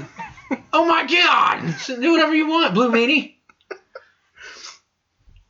I can't stand this motherfucker. I will never shake his hand like she wants me to. Shake his hand? She wants me to shake his hand and say, treat her right and I respect what you have and be happy for them. I'm good. Kiss my furry black ass. I'm not fucking shaking shit. I'm not kidding. No. Fuck you. Fuck your relationship. I don't give a goddamn. You tell me you love him. You tell me you're in love with him. I can treat you better. I still love you more than he can ever fucking hope to. And that's why the podcast has suffered. Because I've been dealing with this shit. If you can't tell, I'm pissed the fuck off. He's over here laughing because I'm going the fuck off. But that's fine with me. I don't care. This is why you haven't had 95 episodes and we're only on 25. I'm going to save this as a separate episode. Patreon only. You might $1 a person. you might have to edit it out. Might not. Just let it fucking flow. I don't care. They've been together. They've been intimate together. I can't stand it. I fucking hate it. And she wants me to be happy for her. She wants me to be like, it's okay. I love you. You know, I respect your relationship. I'm happy as long as you're happy. He's old enough to be her father. He's 20 years her senior. Okay, I was gonna do some she math. She just 2 days ago turned 27. He's 46. I will never be okay with it. She's only 27? She just turned 27. He's 46. And you guys were together 10 years? That makes her a minor when you got together, sir. She had just turned 18 when we got together. Fine, whatever. Yeah, I met her at 17, but we didn't do anything until she moved in the day after 18. So he said. That's true. It's damn true. Anyway. Way to keep wrestling. Ask my lawyer. This is why I've been going to court. This is why I've been having trouble sleeping. This is why my work has suffered. This is why I've almost been fired 5 times. This is why the kids don't get to stay in my house anymore because she moved out. She has her own place. She has her own car. She does. The kids? Yeah. Well, the kids stay with her a majority of the time. That sucks. I picked them up from school, and they stay with me until she gets off work. She picks them up, takes them home, and then I get them every other weekend. I see them every day, but I only see them maybe 2-3 hours a day. And then, like this weekend, I get them all weekend. It should be like a full week or week here, week there. Yeah, but my happy marriage is over. Ladies, I am single. I don't know if you're attracted to me now that you've heard me go the fuck off, but this is why. Well, you said one thing on Facebook. Yeah. Like, why are you still single? It was a couple things you listed. Yeah, I own my own house. I have my own car. I have a job, which is better than 90% of the motherfuckers out there. Why am I still single? Oh, yeah, and I eat kitty. I did write down that I eat kitty. I eat kitty. You want to be? I post pictures if you want. I got pictures. No. I post pictures. You know? I groom that shit. And I don't have hairballs either. I want to insert Jay's rant about being the click commander. I'm the click commander. Yes. Yes. Holy shit. I eat kitty like pink Starburst, and I'm not ashamed to say it. Yes. Taco Tuesday every day as long as it's pink. I'm good. Let's go. All damn day. Ladies, if you want my phone number, hit Phil up. He'll give it to you. I'll post it on the podcast. Yes. Free, single, available. I have a job, great paying job. Just got a raise, by the way. So, yeah. Good job. Yeah. And I got a bonus. So, nice. I own my place. I own my own van. No car note. No mortgage. I own this shit. I own property. Fuck them fuck boys out there. Fuck them little boys that don't know what the hell they want with their life. I got a job. I live in my mom's basement. I get it. But I don't live in my basement. I own my basement. I got satellite. I got Netflix. Come chill. Fuck it. I don't care. I got the network. All day. Every day. One bullet. One shot. Fuck it. What the fuck was that? That's Kevin Hart. Come on with it. You gotta know your shit, brother. I can go all damn day. But Jesus yeah, Christ. All day. Oh. For those of you who didn't want to hear that, sorry, fast forward it. Skip through it. Whatever. But he told me I could rant. And I didn't know what you were going to rant about. That's probably the best part of the fucking show. I'll rant every fucking episode if I have to. Guess what this bitch did today? Holy shit, don't say that. But no, seriously, like, that's what happened. We're trying our damnedest to get along for the sake of the kids. I don't care for the fact that she has a boyfriend already. It's been less than a year, but who am I? I made mistakes during the relationship. She got pissed off. She left. She said she reached her breaking point. So I understand. I was a douche noodle. I get it. I regret every fucking bit of it, and I fucking apologize more than once. Sometimes I'm sorry just isn't enough, I guess. But, you know, apparently she wasn't happy for 2 years, the last 2 years of the relationship. I feel like you're Dr. Drew just listening to me now, but, you know, I'm just soaking in everything that was just said. I made my mistakes. I'm trying to figure out where I need to edit out. About 20 minutes ago. Easily. Yeah. But I made my mistakes. I owned up to them. I apologized. I've begged for forgiveness. I've made her dinner. I've taken her shopping. I've tried to show her I'm a different person than what I used to be. She's moved on. She's happy where she's at. And all I can hope for is one day when they fall apart or I kick his ass, that she can see that I'm still here for her and would take her back with open arms. So that's the end of my rant. I'll leave it alone now. Well, okay. Well, all right. You asked. I had a lot on my mind. That's been building up forever. I haven't told too many people. I don't know who all's going to hear it. I don't know if she has. Hopefully not too many people. Because she doesn't want me to tell anybody. Keep that shit secret. Nobody knows I'm seeing anybody. Well, that's why I didn't mention his name. Dick. You know what the best part of 3MB was? The drummer. Let's just leave it that way. There was no drummer. Yes, it was. He played air drums. Was it Heath? Drew? Was it Drew? I don't remember. By the way, Drew McIntyre's back in WWE's and NXT. Yes. Way to bring it back to wrestling. Yes. Yes. Jesus Christ. Segway. Like Paul Blart. Wiki. All right, I'm stopping recording. What? I'm the type of girl who likes to move on the bubble gum. And on that note, I'm walking away. Now you regret it. All right, everybody. Thanks a lot for tuning in. This was episode 25 of the Pro Wrestling Fans Podcast. For Adam, I'm Phil. Thanks for listening, and we'll catch you next time. Hopefully it won't be, 3 months from now.